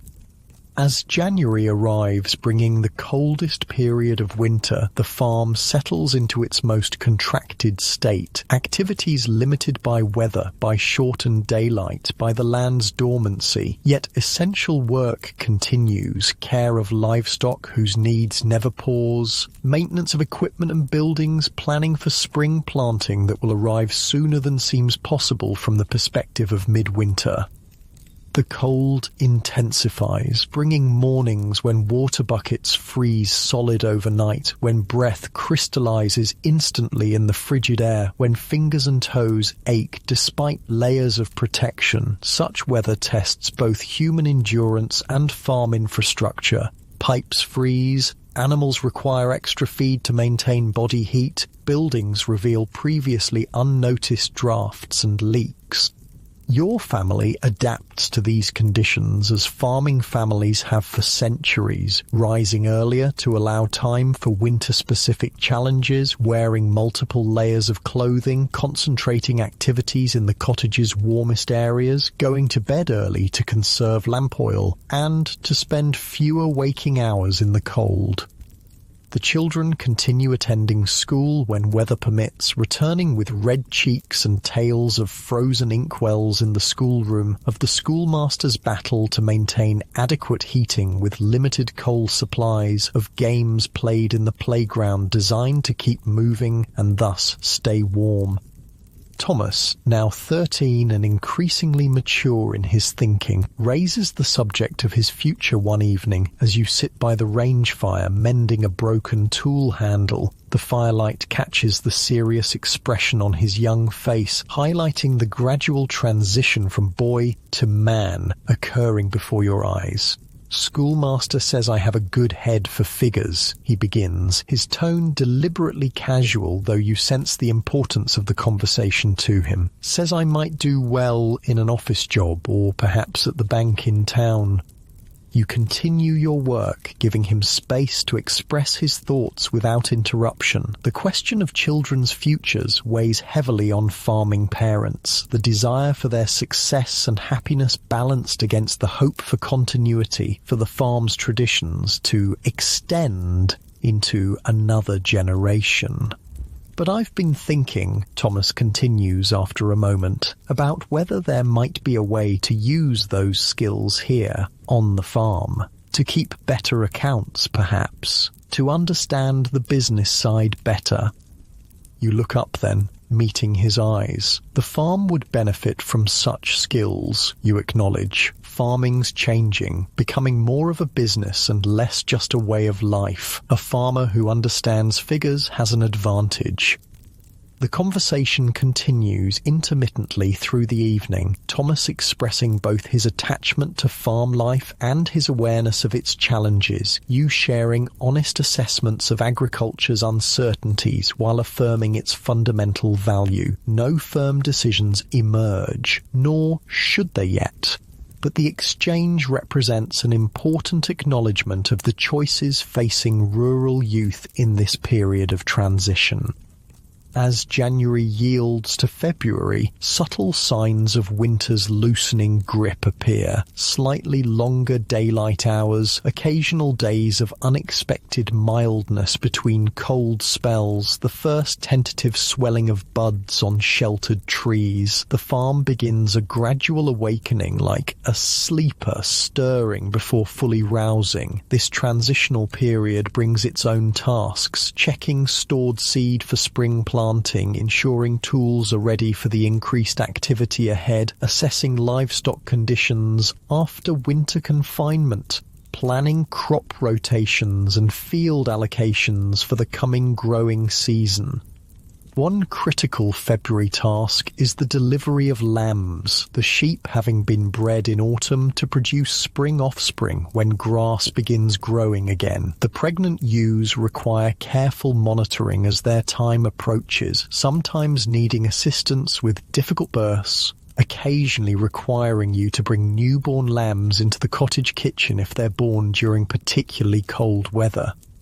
The arrival of the first lamb each year marks a significant moment in the farm calendar, tangible evidence of continuing cycles of life persisting despite winter's challenges. The children gather around these earliest arrivals, marveling at the lamb's wobbly legs and instinctive search for their mother's milk, at the miraculous transition from birth to standing that occurs within minutes. "Will this one be kept or sold?" asks James, gently stroking a newborn lamb's head as it nurses from its mother in a clean stall in the barn. "We'll see how it develops," you answer, the farmer's pragmatic assessment never far from even these emotionally appealing moments. "If it's a strong ram, we might keep it for breeding. If it's a ewe, perhaps for wool. Others will go to market eventually." This matter-of-fact approach to livestock, appreciating their beauty and vitality while recognizing their eventual utilitarian purpose, characterizes the farmer's relationship with animals. There's genuine care and responsibility in your stewardship, but also the clear understanding that the farm's economics require eventual sale or slaughter of animals raised for that purpose. By late February, weather begins its uneven progression towards spring, days of surprising warmth interspersed with returns to winter cold, the land gradually shedding its dormancy. Green shoots appear in sheltered spots, snowdrops and early crocuses emerge near the cottage walls. Birdsong increases as territories are established for the coming breeding season. The farm's pace quickens accordingly. Preparations for spring planting intensify. Repairs to fences and outbuildings damaged by winter weather gain urgency. Pruning of fruit trees must be completed before sap begins rising in earnest. The relative quiet of deep winter yields to increasing activity as the growing season approaches. Your body responds to these changes almost instinctively, energy levels rising with the lengthening days, muscles readying for the increased physical demands ahead, mental focus shifting from winter's maintenance mode to spring's creative planning. Generations of agricultural life have embedded these seasonal rhythms in human biology as surely as in the land itself. As March arrives, bringing the official beginning of spring, though winter's influence still lingers, you find yourself completing the annual cycle begun a year earlier. The farm has moved through its full seasonal progression, from spring planting to summer growth, to autumn harvest, to winter rest, and now back to awakening. Your family has weathered another year of agricultural life, with all its challenges, satisfactions, disappointments, and small triumphs.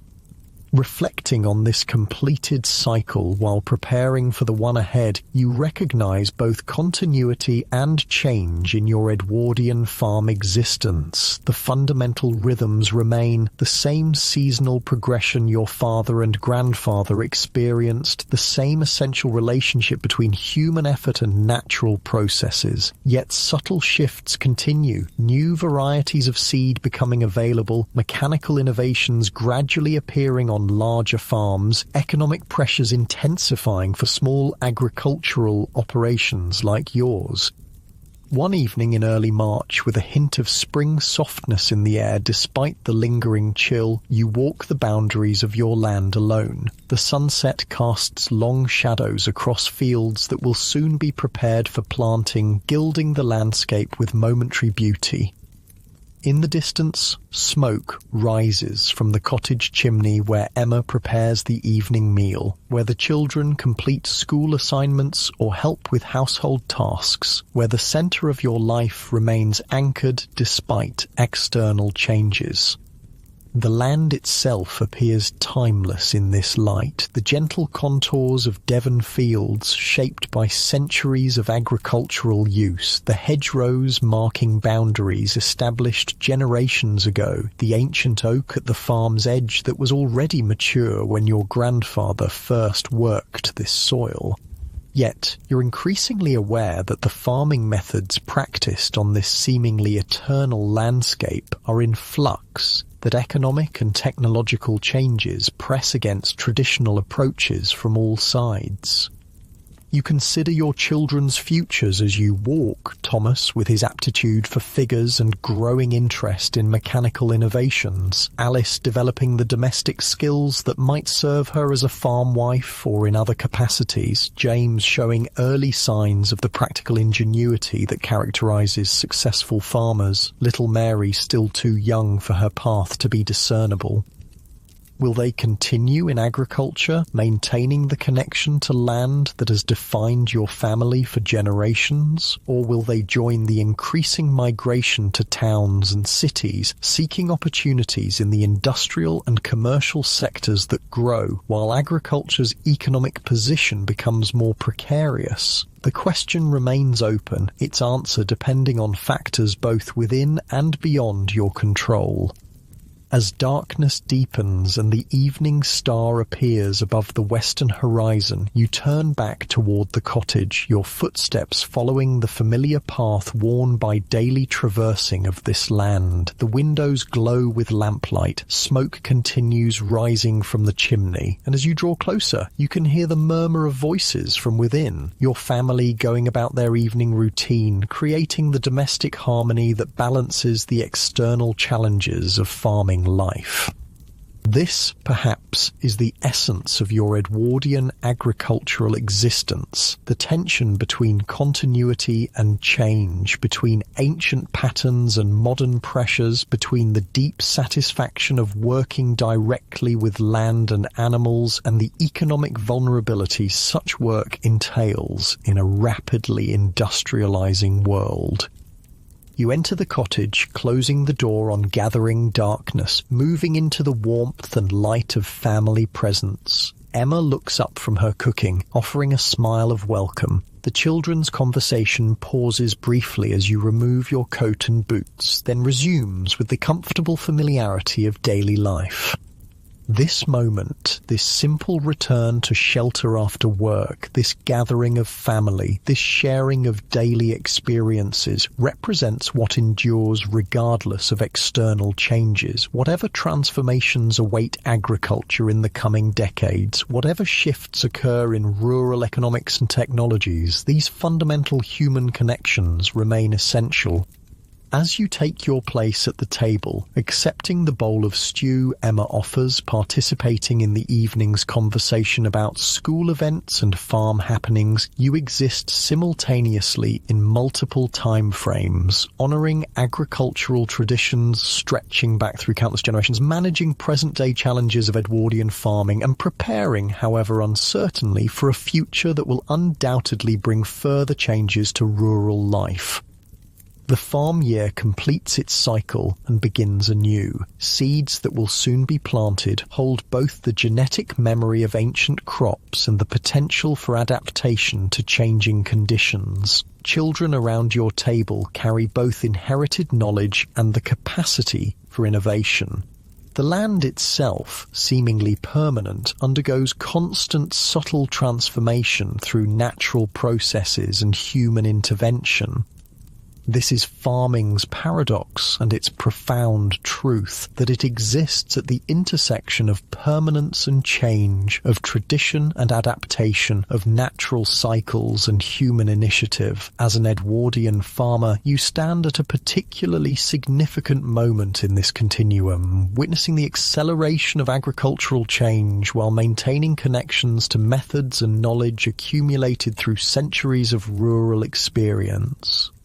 Tomorrow will bring its specific tasks: animals to tend, preparations for planting, ongoing maintenance of the farm's infrastructure. The weeks ahead will unfold with spring's increasing momentum, drawing you and your family into the intensity of the growing season. Economic challenges will persist. Weather will bring both cooperation and difficulty. The balance between effort and reward will remain precarious. Yet for tonight, in the quiet completion of another farm year's cycle, there is a moment of equilibrium, of acknowledgement that despite all challenges, your family has once again succeeded in the fundamental human task of deriving sustenance from the land through knowledgeable labour. This achievement, repeated annually on farms across England and throughout the world, represents both agriculture's mundane reality and its quiet heroism. As evening deepens toward night, as conversation gives way to preparations for sleep, as the fire in the range is banked to last until morning, you carry this awareness with you, that farming in this transitional Edwardian period means participating in something simultaneously ancient and evolving, challenging and rewarding, practical and profound.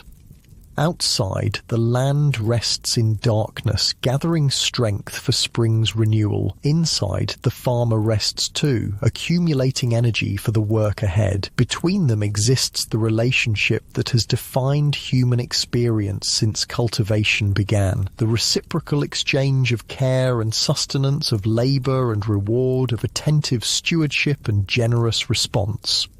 It is enough. Despite uncertainties, despite difficulties, despite the shifting economic and technological landscape of early 20th century agriculture, this fundamental relationship between farmer and land provides meaning that transcends mere livelihood. And as sleep approaches, bringing temporary respite from physical labour and mental calculation, there is peace in this knowledge that tomorrow the ancient and evolving work of farming will continue, rooted in traditions stretching back through generations, yet open to the innovations that each new season might bring.